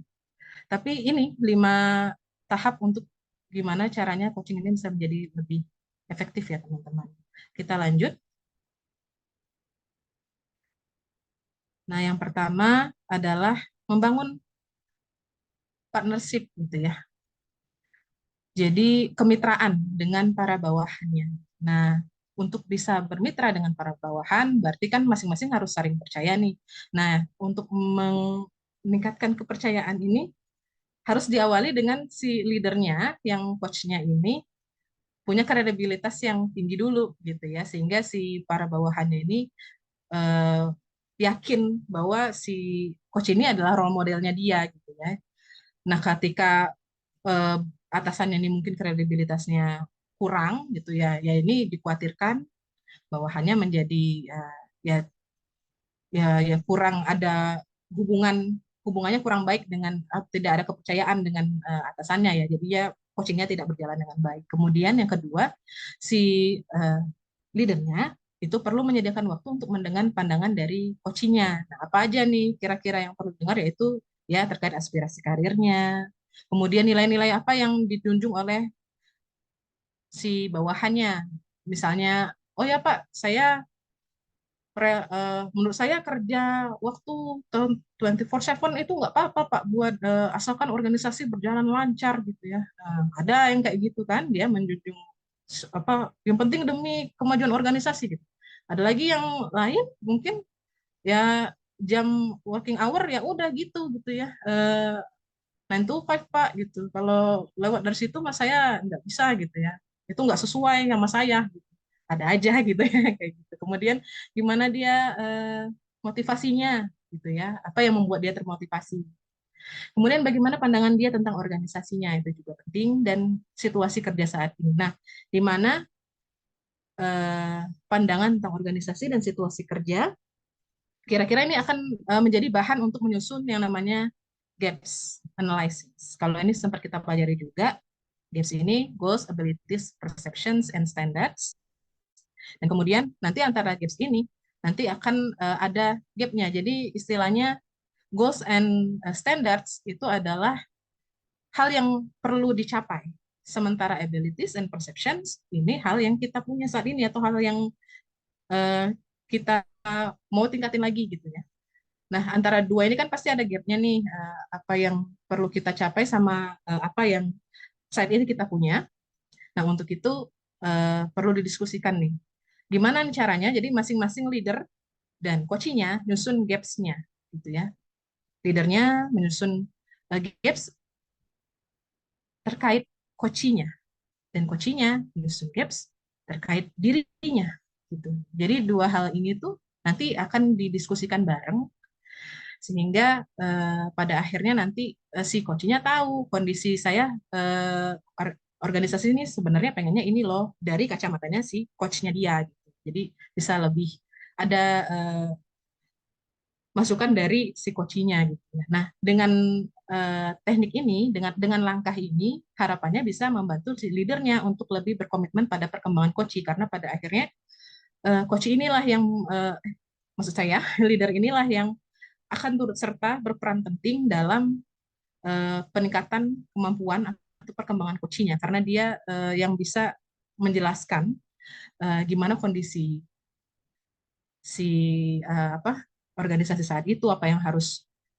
pengalaman dia juga, kemudian gimana sih kondisinya sih coachnya saat ini, gimana sih langkahnya, masih berapa jauh sih baru kita bisa nyampe ke goals and standards yang harus dicapai oleh si coachnya gitu, kira-kira gitu. Jadi bisa lebih ada komitmennya gitu, karena ikut bertanggung jawab juga di situ si leadernya. Kemudian di langkah yang ketiga, sebelumnya, sebelumnya ini kita lihat, ini sebenarnya tadi sudah saya sempat singgung juga ya, ini adalah gaps analysis for employee. Nah, yang di kuadran yang merah ini adalah di mana kita saat ini, dan di kuadran yang hijau ini adalah kemana nanti kitanya. Kita mau seperti apa nih, gitu ya. Mau berkembang, mau kayak gimana, gitu. Ini ada 4 tahap, mulai dari goals, abilities, perceptions, dan juga standards. Oke, nah kita lanjut lagi. Nah, setelah kita nyusun tadi, kita tahu apa yang harus kita kembangin dari gap-nya antara apa yang kita punya dan apa yang harus kita mau jadi apa nantinya ya. Nah, jadi di sini kita perlu membuat para coach, ya, kalau saya posisikan sebagai coach ini, perlu membuat development plan start dan juga si leadernya, leader atau coach kita itu nantinya akan perlu membuat coaching plans. Development plan untuk memenuhi development needs, tadi apa yang perlu kita kembangkan gitu ya, gap-nya tadi, dengan bimbingan leadernya tentu. Dan leadernya atau coachnya itu perlu membuat coaching plan untuk istilahnya intisari dari apa saja yang harus dilakukan untuk mendukung si coaching-nya. Nah, kemudian langkah keempat adalah helping followers stick to their plans. Nah, ini adalah mungkin bagian yang paling sulit ya. Kalau bikin rencana mungkin mudah gitu ya, bisa dibikinlah serapi seindah mungkin gitu ya. Tapi kalau melaksanakannya ya banyak godaan gitu ya, belum tentu bisa sekonsisten itu gitu ya. Saya merasakan soalnya. Jadi, Mas, gimana nih helping followers stick to their plans? Jadi ada beberapa cara. Pertama, memastikan keselarasan antara tujuan karir dan tujuan pengembangan. Dan ini mungkin bisa jadi dalam perkembangannya ada perubahan-perubahan yang ingin dilakukan oleh si coach, ada kondisi-kondisi tertentu sehingga dia mungkin saya ingin berkembang seperti ini Pak, saya mau ke depannya mau jadi seperti ini Pak, kira-kira gitu. Saya nggak bisa nih Pak karena kondisi saya sekarang gini. Nah ini bisa dilakukan, bisa direvisi lagi gitu. Jadi perlu dipastiin gitu kondisi dia. Nah, kemudian mendapatkan umpan balik dari berbagai sumber secara teratur, sebagaimana tadi disampaikan untuk bagian dari gaps ini. Nah, ini kan ada persepsi juga dari tanggapan dari orang-orang sekitar melalui penilaian 360 derajat tadi ya, gimana nih selama dia lagi dibimbing nih, gimana sih, apa aja sih yang bisa perkembangannya ke depan, apa aja yang perlu diperbaiki dan lain sebagainya. Sama dengan melakukan refleksi dengan rekan kerja, dan kemudian yang keempat, manfaatkan coachable moments. Kalau kita lihat di buku kita tuh, misalnya saat rapat, misalnya di development needs-nya, si bawahan ini perlu mengembangkan kemampuan delivery ide gitu ya, atau menyampaikan gagasan, atau ya kira-kira seperti itu ya. Nah, kemudian ada momen di mana coach dan juga coach ini rapat nih bareng gitu ya. Kemudian si coach ini menyampaikan pendapat dan sebagainya. Nah, itu bisa harusnya dimanfaatkan oleh si coachnya untuk kemudian disampaikan. Ambillah waktu sedikit setelah rapatnya untuk menyampaikan feedback. Oh, kamu tadi udah ini ya, tadi menyampaikan pendapatnya, saya lihat udah mulai bagus ya. Nah, perlu dilanjutkan nih, dikembangkan lagi, atau ada yang perlu ada yang perlu dikoreksi gitu dan lain sebagainya gitu. Nah, ini menjaga supaya tetap di koridornya, tetap melakukan coaching ini tetap terlaksana gitu ya. Dan yang terakhir, creating a learning environment. Jadi ketika lingkungannya sudah menjadi learning environment, ketika dalam organisasi itu sudah lingkungannya itu sudah menjadi learning environment gitu ya, itu proses coaching ini akan terjadi secara terus-menerus, nggak hanya satu atau dua kesempatan saja ya, tidak hanya pada satu dua orang saja gitu, tapi semuanya akan ikut terlibat, semuanya akan berkembang gitu ya. Jadi gimana ya, pada akhirnya ya, baik untuk organisasinya karena akan membentuk para suksesor-suksesor gitu ya. Siapapun berkembang sesuai dengan apa yang mereka inginkan gitu ya. Jadi gimana nih caranya? Ya di sini leader punya peran penting menjadi role model untuk perkembangan para coachnya gitu ya, atau coach menjadi role model untuk perkembangan para coachnya. Gimana caranya? Yaitu salah satunya dengan menerima masukan yang berkala dari para bawahannya. Ya, jadi belajar juga nih dari masukan-masukan para bawahan. Kemudian untuk memperbaiki, mengembangkan diri lagi gitu ya. Nah, kemudian leader juga melakukan review terhadap perkembangan bawahannya secara berkala. Jadi ketika semua ini dilakukan secara terus-menerus akan tercipta yang namanya learning environment. Tentunya ya pada akhirnya menciptakan leader-leader baru atau para bawahan itu bisa berkembang sebagaimana yang mereka inginkan gitu ya. Yang pada akhirnya akan menciptakan atau akan menuju ke organisasi yang lebih baik. Nah, kira-kira seperti itu dari materi yang coaching. Nah, teman-teman dan Bapak Imam, kira-kira ini sekian dari kami untuk presentasi pada malam hari ini. Untuk itu akan kita buka sesi diskusi, atau sebelumnya mungkin kami serahkan ke Pak Imam terlebih dahulu. Oke, terima kasih kelompok E. Jadi betul kita masuk ke sesi diskusi. Mungkin, tapi karena waktu terbatas ya, kali ini ada sedikit aktivitas. Mungkin kita batasi hanya 3 pertanyaan. Silakan bagi yang mau bertanya, boleh langsung lisan, boleh juga menuliskan pertanyaannya di kolom chat. Mohon nanti kelompok E untuk mengirimkan rangkuman pertanyaannya ya. Jadi siapa yang bertanya, apa pertanyaannya dan apa jawabannya. Silahkan, ini topik yang sangat menarik, banyak yang bisa ditanyakan. Di sini ada Wildan, silahkan Wildan. Baik Pak, terima kasih atas kesempatannya. Suara saya jelas ya? Jelas, jelas. Baik, ini tadi mengenai delegasi, di mana itu bisa memberikan kepercayaan dari atasannya bila didelegasikan tugas gitu. Tapi mungkin saya sedikit curhat juga, kalau di tempat saya gitu, kadang-kadang kan ada beberapa kayak event, terus ada beberapa yang dikasih tugas seperti bagian fotografer, MC, bagian editor video, dan lain-lain itu. Di kami, saya ke pelaksana itu kadang mereka malah takut kalau sampai dipercaya gitu. Karena berarti untuk beberapa event ke depan malah akan dia lagi yang ditunjuk gitu. Dan ini dengan cacat selain tugas mereka yang sudah ada itu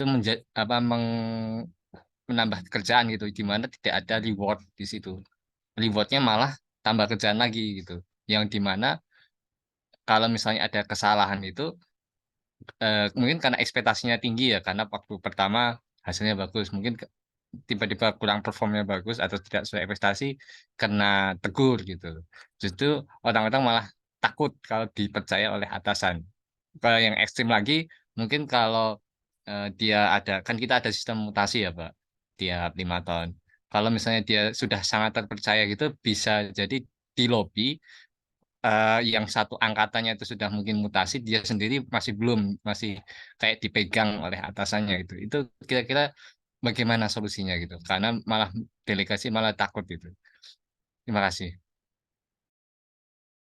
Oke, pertanyaan yang bagus ya dari Wildan tentang delegasi tempat lain malah membebani orang yang diberi delegasi. Mungkin kita lanjutkan, kita tampung dulu. Yang kedua dari Gian, terus kemudian setelah itu Yusuf. Oke, silakan. Siap. Terima kasih atas kesempatannya Pak Imam. Mohon izin teman-teman presenter. Eh, Topik malam ini sangat menarik menurut saya, di mana di sini ada peran-peran dari pimpinan ya untuk kemudian mengelola mengembangkan keterampilan orang lain. Nah, izin yang saya ingin tanyakan tadi kaitannya dengan coaching. Tadi kan dijelaskan bagaimana coaching itu dilakukan berangkat dari gaps bawahan dan kemudian ekspektasi dari pimpinan. Nah, terkait dengan penyusunan gaps ini, bagaimana jika bawahan itu kesulitan mengidentifikasi kira-kira posisinya itu ada di mana gitu. Nah, ini kira-kira menurut pendapat teman-teman, apakah dengan kondisi tersebut eh, sebagai pimpinan bisa langsung berpendapat, kemudian memposisikan bawahannya dan melanjutkan coaching, atau bawahan didorong terus gitu untuk menggali kira-kira kekurangannya seperti apa? Mungkin pertanyaan saya seperti itu. Terima kasih. Oke, terima kasih dari Gian tadi tentang coaching ya, tentang bagaimana melakukan coaching jika bawahan sulit mengidentifikasi posisi. Oke, mungkin ini kelompok apakah sudah jelas atas pertanyaannya Gian? Siap, sudah, Pak. Oke, dan yang terakhir dari Yusuf ya. Baik, terima kasih untuk kesempatannya Pak. Selamat malam tim presenter. Izin bertanya, masih terkait dengan delegasi. Menurut kelompok presenter, sistem dari delegasi atau pendelegasian ini itu lebih baik diformalkan dalam arti eh, mana yang boleh diturunkan ke bawahan, mana yang tidak, itu diformalkan, ada peraturannya atau aturan tertulis, atau justru tidak perlu. Cuman kalau tidak perlu nanti kan jadi bergantung sepenuhnya ke pimpinan. Dimana kadang kalau dapat pimpinan yang baik itu eh, itu masih nyaman bagi apa namanya, bagi bawahan. Tapi kalau pimpinannya kurang cakap dalam mendelegasikan, itu jadi seperti yang dialami oleh Mas Wildan tadi. Banyak apa ya? eh, ba- Banyak pendelegasian yang seharusnya tidak perlu karena itu di luar job desk atau seperti apa. Nah, mungkin tanggapannya dari tim presenter, sebaiknya itu seperti apa? Apakah diformalkan atau di apa diberikan sepenuhnya atau subjektif ke pimpinan seperti itu? Terima kasih. Oke, terima kasih Yusuf. Mungkin ditampung ketiga ya. Jadi mungkin kelompok E bisa mendiskusikan. Saya buka breakout room-nya. Mungkin kalau mau diskusi supaya lebih enak bisa di breakout room.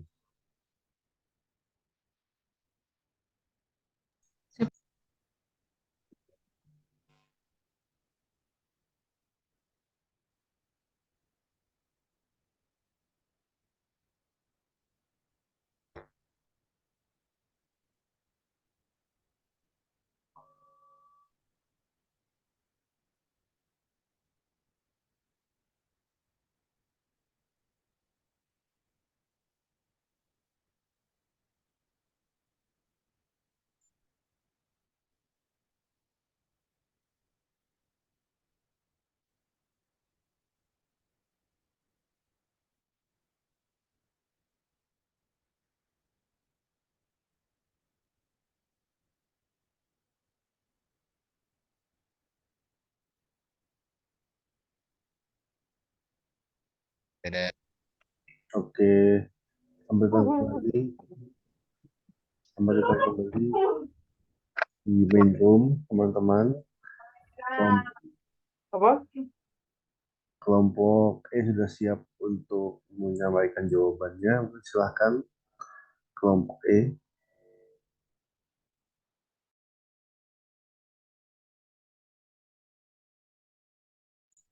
Baik, terima kasih Pak Iman dan teman-teman.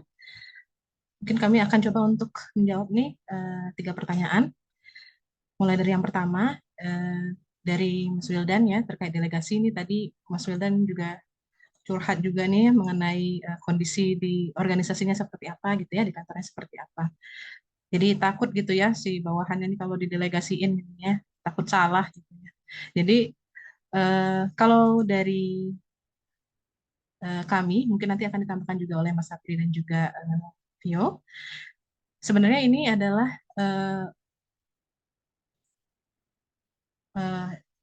momennya di mana leadernya ini harusnya bisa ngelihat gitu ya. Kalau menurut kami di sini reward-nya ini sesuatu yang bisa sebenarnya reward ini kan kalau bagi kami sendiri ya, kalau bagi saya sendiri kan kayak kita juga udah belajar bersama ya. Reward ini kan banyak bentuknya gitu ya. Mungkin tidak melulu sesuatu yang material. Menurut kami reward ini penting di sini sebagai bahan untuk bisa memotivasi si para bawahannya gitu ya, yang diberikan delegasi. Jadi dalam kaitan ini, ketika diberikan kepercayaan, kemudian mereka tidak mau lagi untuk didelegasikan lagi atau takut karena takut bikin salah gitu ya, dan juga berbagai macam atas alasannya. Mungkin dari kami di sini pemimpinnya ini harus bisa memposisikan dirinya dalam delegasi ini dengan baik gitu. Salah satunya adalah memberikan reward ini dalam bentuk mungkin ya, kalau di tempat kami di Kementerian Keuangan itu mereka-mereka yang sudah melakukan tugas yang dengan baik mungkin bisa dimasukkan sebagai pegawai yang berprestasi. Paling nggak bisa memotivasi mereka gitu ya. Sehingga kemudian di delegasi ini kemudian dapat tugas lagi itu tidak takut gitu ya. Jadi harus lebih terbuka sih kalau dari saya ya pemimpinnya untuk bisa mungkin ya melakukan yang tadi namanya sandwich teknik nih kalau misalnya ada kesalahan gitu ya. Sebesar apa sih kesalahannya gitu ya si para bawahannya ini sehingga pada akhirnya pemimpinnya jadi marah-marah gitu ya. Ini mungkin balik lagi ke pemimpinnya gitu ya, memberikan treatment yang pas ketika untuk mendelegasikan tugasnya. Jadi tadi rewardnya bisa bermacam-macam, yang memotivasi harapannya sehingga para bawahan itu tidak takut untuk didelegasikan tugas. Kemudian ketika membuat kesalahan, di mana treatmentnya? Ya mungkin dengan sandwich teknik tadi gitu ya. Sebesar apapun kesalahannya, pada akhirnya ya mungkin akan mempertaruhkan reputasi dari pemimpinnya, tapi ya pemimpin harusnya tahulah siapa yang bisa diberikan tanggung jawab dan monitoring gitu ya, memonitor bagaimana pelaksanaan tugas itu oleh bawahan.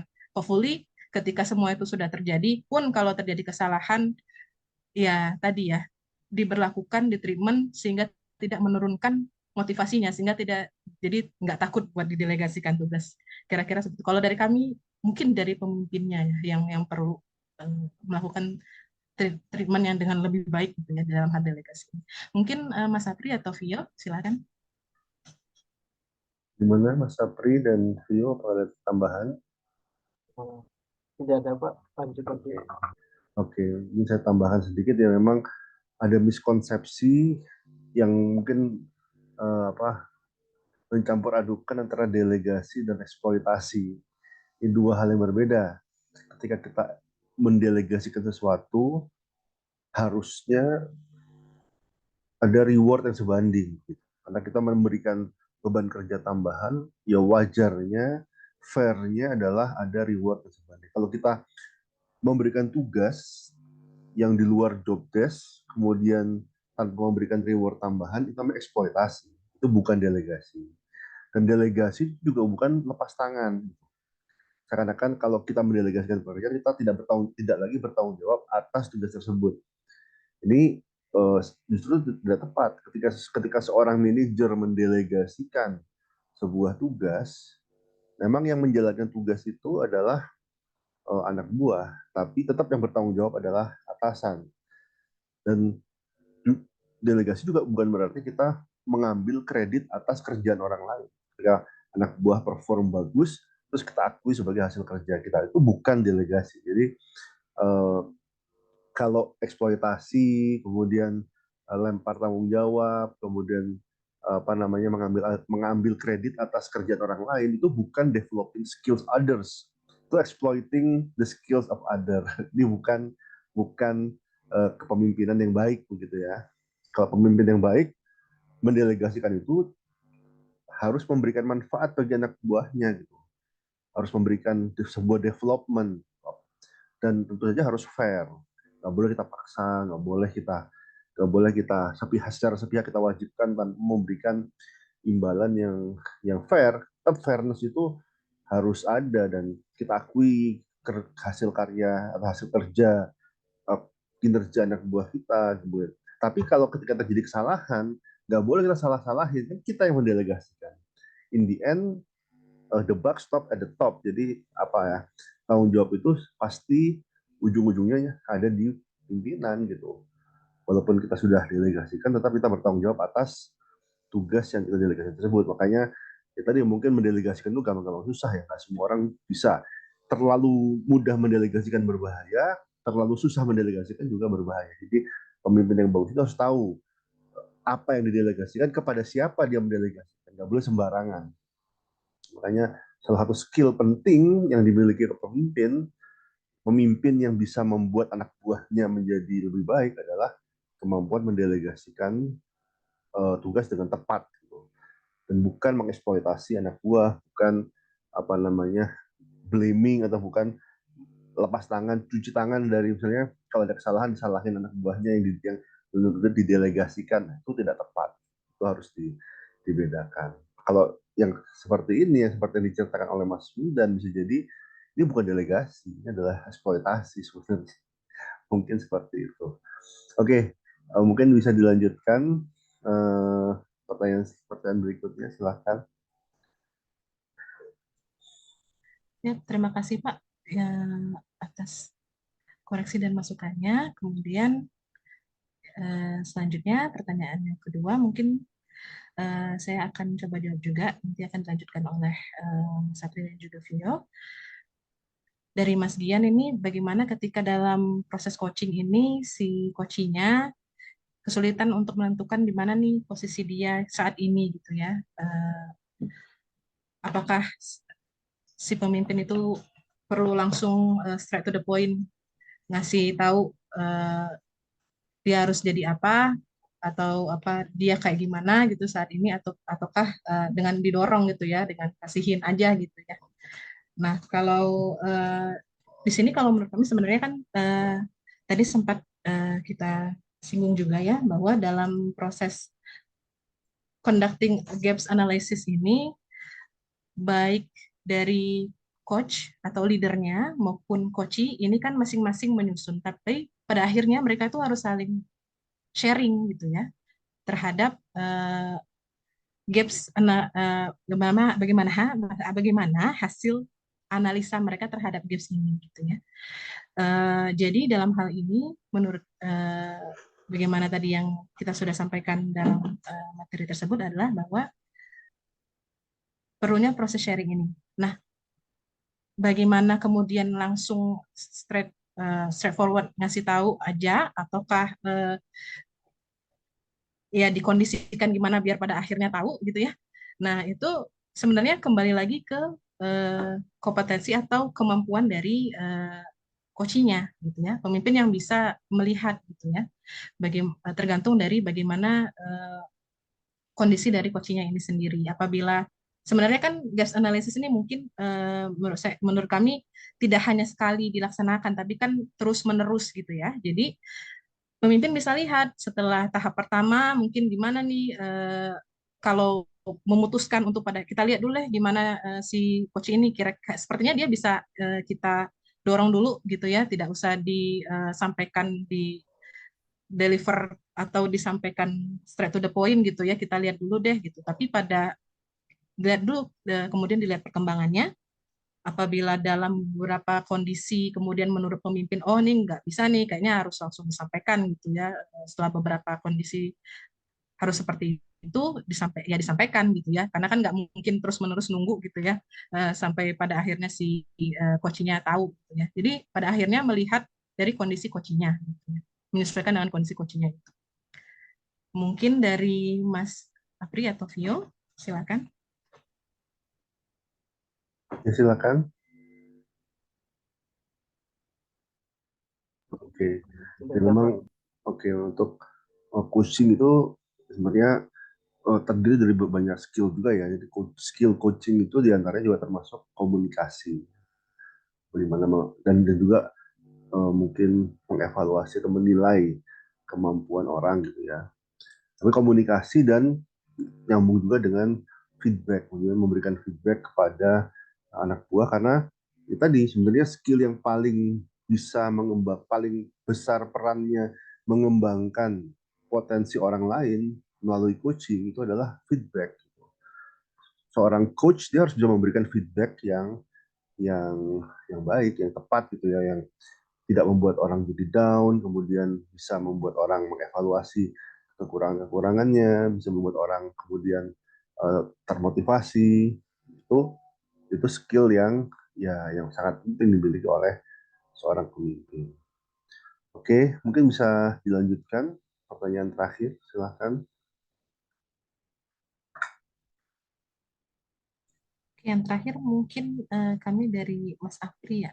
Silakan Mas Apri. Oke, baik. Terima kasih untuk pertanyaannya Mas Yusuf. Jadi delegasi apakah lebih baik diformalkan? Ini mungkin saya mau tanyakan lagi, maksud diformalkan ini apakah melalui surat tugas atau apa? Apakah seperti itu Mas? Yang maksudnya diformalkan? Iya, betul Mas Apri. Ada minimal hitam di atas putih ya.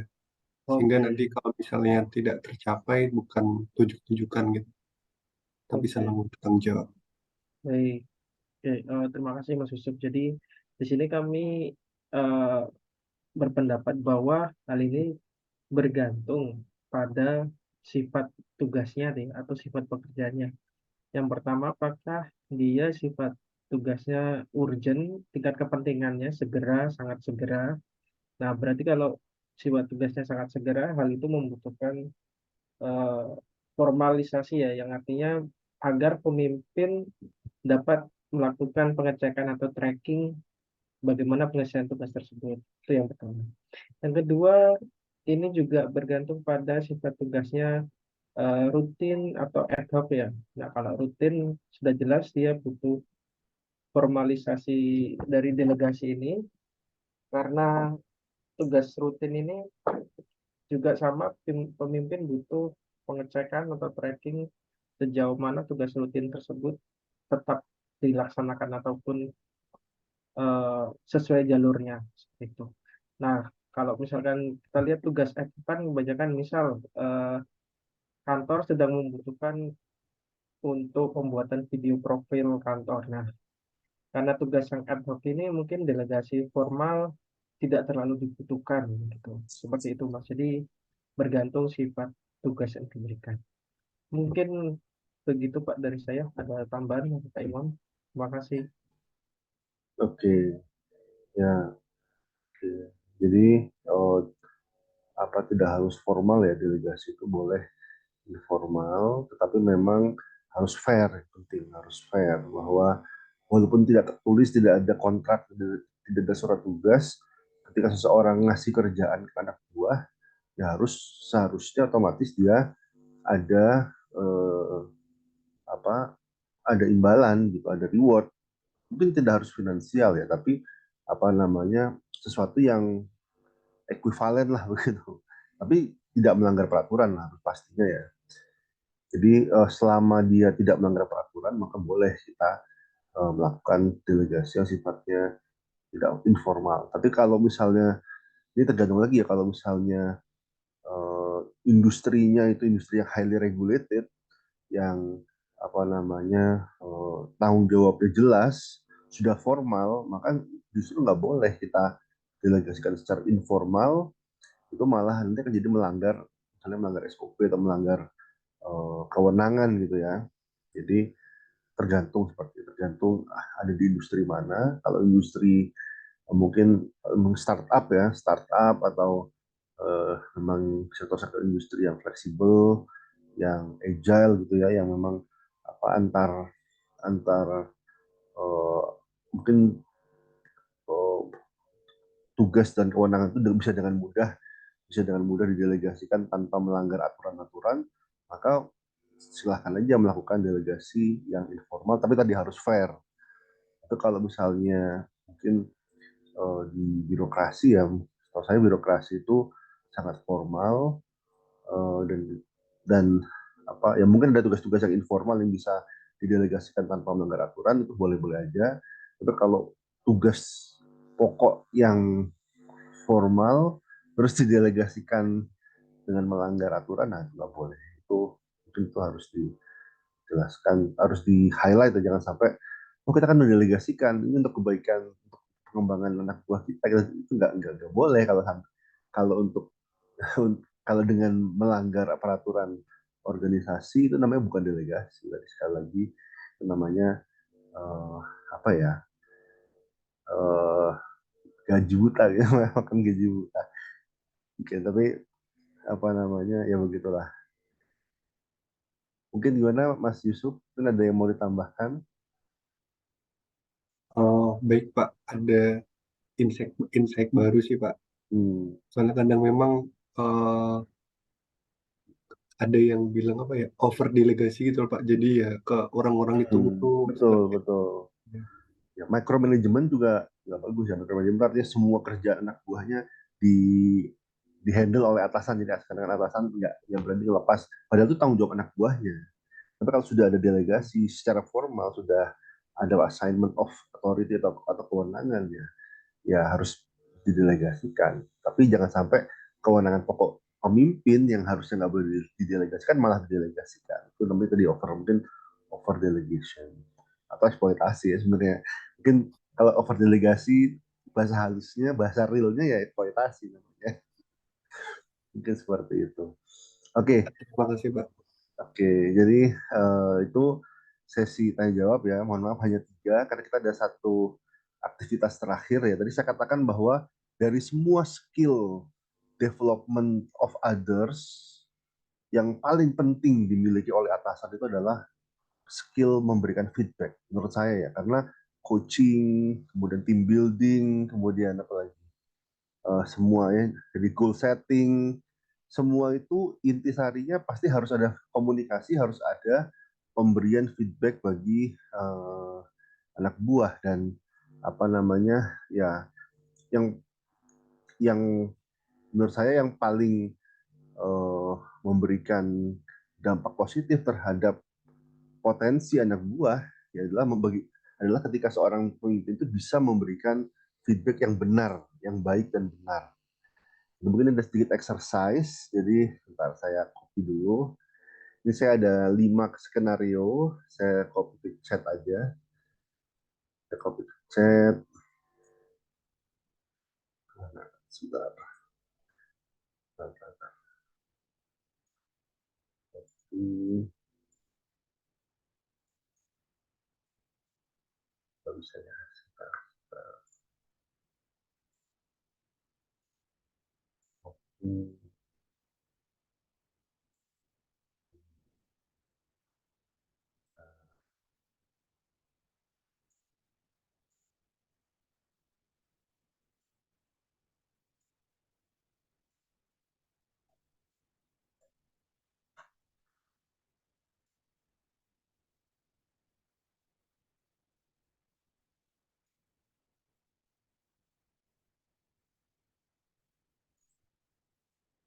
Oh, bisa banyak-banyak. Satu.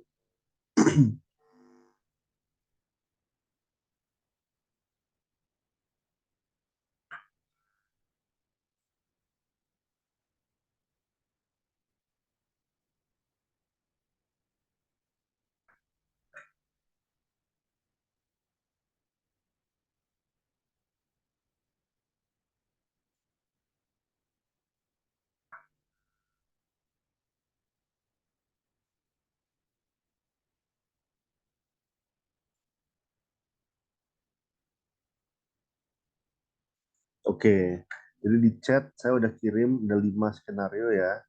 Ada untuk masing-masing tim, ada tim A sampai tim E. Ini ada anak buah nih, anak buah yang harus diberikan feedback. Nah, silahkan diskusikan dalam tim masing-masing ya, tim A, tim B sampai tim E. Bagaimana Anda akan memberikan feedback kepada anak buah yang dijelaskan di sini. Jadi ada 5 anak buah, jadi masing-masing tim berbeda anak buahnya. Silahkan didiskusikan seperti apa Anda akan memberikan feedback untuk baik feedback positif maupun feedback negatif ya kepada anak buah tersebut. Oke, ada pertanyaan? Nanti tolong hasil diskusinya dibuat dalam sebuah PPT slide, nanti dikirimkan ke WhatsApp group. Oke, saya buka breakout room-nya. Kita mungkin ya nggak, kita udah tinggal mungkin 15 menit. Mungkin kemudian saya akan minta satu tim untuk menjelaskan atau menyampaikan hasil diskusinya, sedangkan sisanya disubmit aja ke WhatsApp group. Oke, saya buka. Silahkan didiskusikan 15 menit sampai jam 19.28.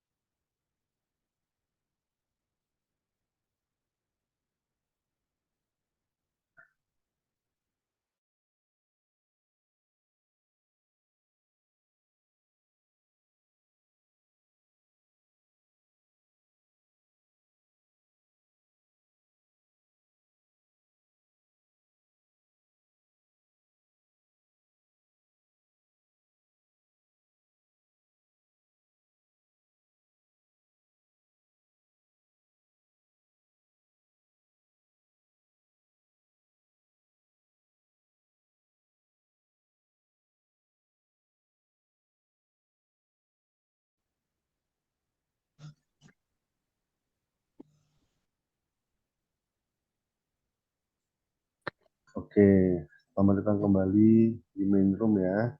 Ini waktunya mepet, jadi kita nggak mungkin mendengarkan semua hasil diskusi semua kelompok, tapi tolong nanti hasil diskusinya setelah ini semuanya disubmit ke WhatsApp group. Tapi untuk yang kita dengarkan, ada yang mau volunteer nggak? Kelompok berapa yang mau volunteer menyampaikan hasil diskusinya? Kita ada 5 karakter yang cukup menarik ya. Gimana kasih feedbacknya gitu? Ada yang mau volunteer? Boleh Pak, tim A. Oke, silakan tim A. Tim A, Iya, coba. jadi tim A itu ada Mbak Selina, saya Dalila, dan Mas Wildan. Case kami adalah ada pegawai namanya Maria. Dia itu nurut banget sama aturan dan kesel kalau misalkan ada orang lain yang nggak ngikutin aturan. Dia juga jadinya apa ya, terlalu eh, harus banget sama detail gitu. Terus saran dari kami sebagai pimpinan adalah, boleh Mas Wildan? Oke, ada banyak ya. Jadi ya sebenarnya nih lulus kalau di bidang saya malah dicari Pak ini Pak. Dia harus detail terutama bagian laporan kan. Kalau enggak, kalau ada salah aja bisa dipanggil PPK repot. Nah, ini kita apresiasi. Oh ya sudah sesuai peraturan. Dia kayak jadi polisi internal itu, kepatuhan internal. Tapi selama tidak berdampak langsung dengan kita kan nggak tahu Pak ini konteksnya dia satu tim atau tim tetangga atau kemudian dia gosip tetangga sebelah gitu. Tapi kalau memang tidak berdampak langsung gitu secara IQ atau KPI, ya udah jangan terlalu pikirin nanti dia habis pikiran di situ. Terus mungkin kalau sampai dia ada dipanggil karena ini, dia kan nggak mungkin karena dipendam dalam hati, dia pasti kan menyampaikan itu. Kita asumsi di sini dia nyampainya eh, kurang terlalu pedes mungkin ya. Mungkin lomboknya dikurangin istilahnya. Jadi mungkin lebih halus penyampaiannya, lebih diplomatis gitu. Terus mungkin juga ada beberapa case yang tidak rigid ya, tidak ketika seperti laporan keuangan kan harus ketika, tapi mungkin kayak peraturan GK apa kayak morning call gitu atau peraturan posisi tempat duduk atau mungkin eh, format notulen gitu yang sifat-sifatnya kalau berubah dikit nggak apa bosnya tetap accept itu jadi tidak perlu 1:1 harus sama gitu jadi diberi pengertian gitu selama itu lebih efisien lebih efektif gitu goalnya masih tercapai. Terus juga menyampaikan saran untuk dapat dipercaya pada organisasi bahwa organisasi telah menyediakan reward punishment gitu. Jadi percaya pada sistem. Kalaupun ada yang tidak ada, bisa memberi masukan itu, ada pintunya sendiri, jangan langsung tembak. Mungkin curhat ke atasannya supaya atasannya sebagai ini kan manajernya bisa melakukan eksekusi sesuai dengan kapasitasnya gitu. Jangan dia sendiri gitu. Jadi kan dapat saran untuk mengajak menasihati rekan timnya yang tidak menaati peraturan. Ini lebih tadi ya Pak, cara kritiknya jangan terlalu pedas gitu, terlalu spicy mungkin. Next. Oke, jadi selanjutnya selain feedback, kita juga harus memberikan solusi untuk Maria karena orang-orang yang udah tua bekerja itu biasanya dia karakternya udah nggak bisa diubah lagi. Jadi yang kita ubah adalah job fit yang cocok dengan karakter orang yang seperti Maria itu. Nah, kita assign dia ke aktivitas kerja yang membutuhkan runtutan kerja yang udah jelas, tetap, dan kalau bisa kreativitasnya dikit. Kalau terlalu banyak improvisasi nanti dia malah marah-marah terus ke temen timnya, nggak selesai-selesai kerjaannya. Terus kalau bisa detail-detail kerjanya itu udah ada di SOP dan aturan. Misal kayak tadi yang udah dibilang Mas Wildan, pembuatan laporan keuangan, terus pekerjaan di kepatuhan internal yang sudah jelas gitu. Terus ada juga peranan pengawasan yang hasil. Misal dia mengawasi hasil kerja, bukan prosesnya. Jadi dia melihat apakah hasilnya itu sesuai dengan target atau enggak. Terus leader itu juga harus menampung keluhan Maria dulu sebelum dia membuat banyak musuh di luar sana. Kita harus menyayangi anak buah kita juga supaya dia tidak dimusuhi banyak orang gitu ya. Apalagi dia bagus sebenarnya, cuman caranya aja mungkin. Terus yang ketiga, mengikutkan Maria ke pelatihan pengembangan diri, terutama yang terkait soft skill dengan negotiation skill gitu. Biasanya kalau orang terdekat yang ngomong, orang tuh nggak percaya. Perlunya orang lain yang lebih kredibel atau valid, baru dia mau dengerin. Itu sih Pak, dari kelompok kami. Oke, terima kasih tim A. Ya, mungkin pertama-tama saya harus kasih disclaimer ya. Ini semua tokoh fiksi, tidak ada kemiripan, tidak kemiripan nama, tidak ada sangkut pautnya. Jadi semua tokoh fiksi kebetulan namanya Maria. Mungkin di sini ada yang namanya Maria ya? Ada Bu Fanya. Ada Pak, saya tadi terkejut kirain Bapak manggil. Oke. Iya Pak, nggak apa-apa Pak, dimengerti. Jadi dan ini memang betul ya bahwa sebenarnya karakteristik yang digambarkan di sini tidak sepenuhnya negatif ya, bahkan tadi follow the process strictly itu dibutuhkan untuk mungkin peran-peran pengawasan monitoring gitu ya. Tapi tadi permasalahannya ketika ada lack of balance. Jadi kita menyampaikan kritik atau feedbacknya ini jangan negatif semua, jangan positif semua, jangan malah dipuji semua ya. Jadi ketika kita kasih feedback positif pun pasti harus ada yang konstruktif yang untuk perbaikan. Nah kalau ketika misalnya kita mengidentifikasi permasalahan ya, itu juga harus mengangkat pasti ada positive side, jadi ada silver lining lah di setiap awan gitu. Jadi dua-duanya ya inilah seninya memberikan feedback gitu ya. Ada ya ada positif dan negatif dalam satu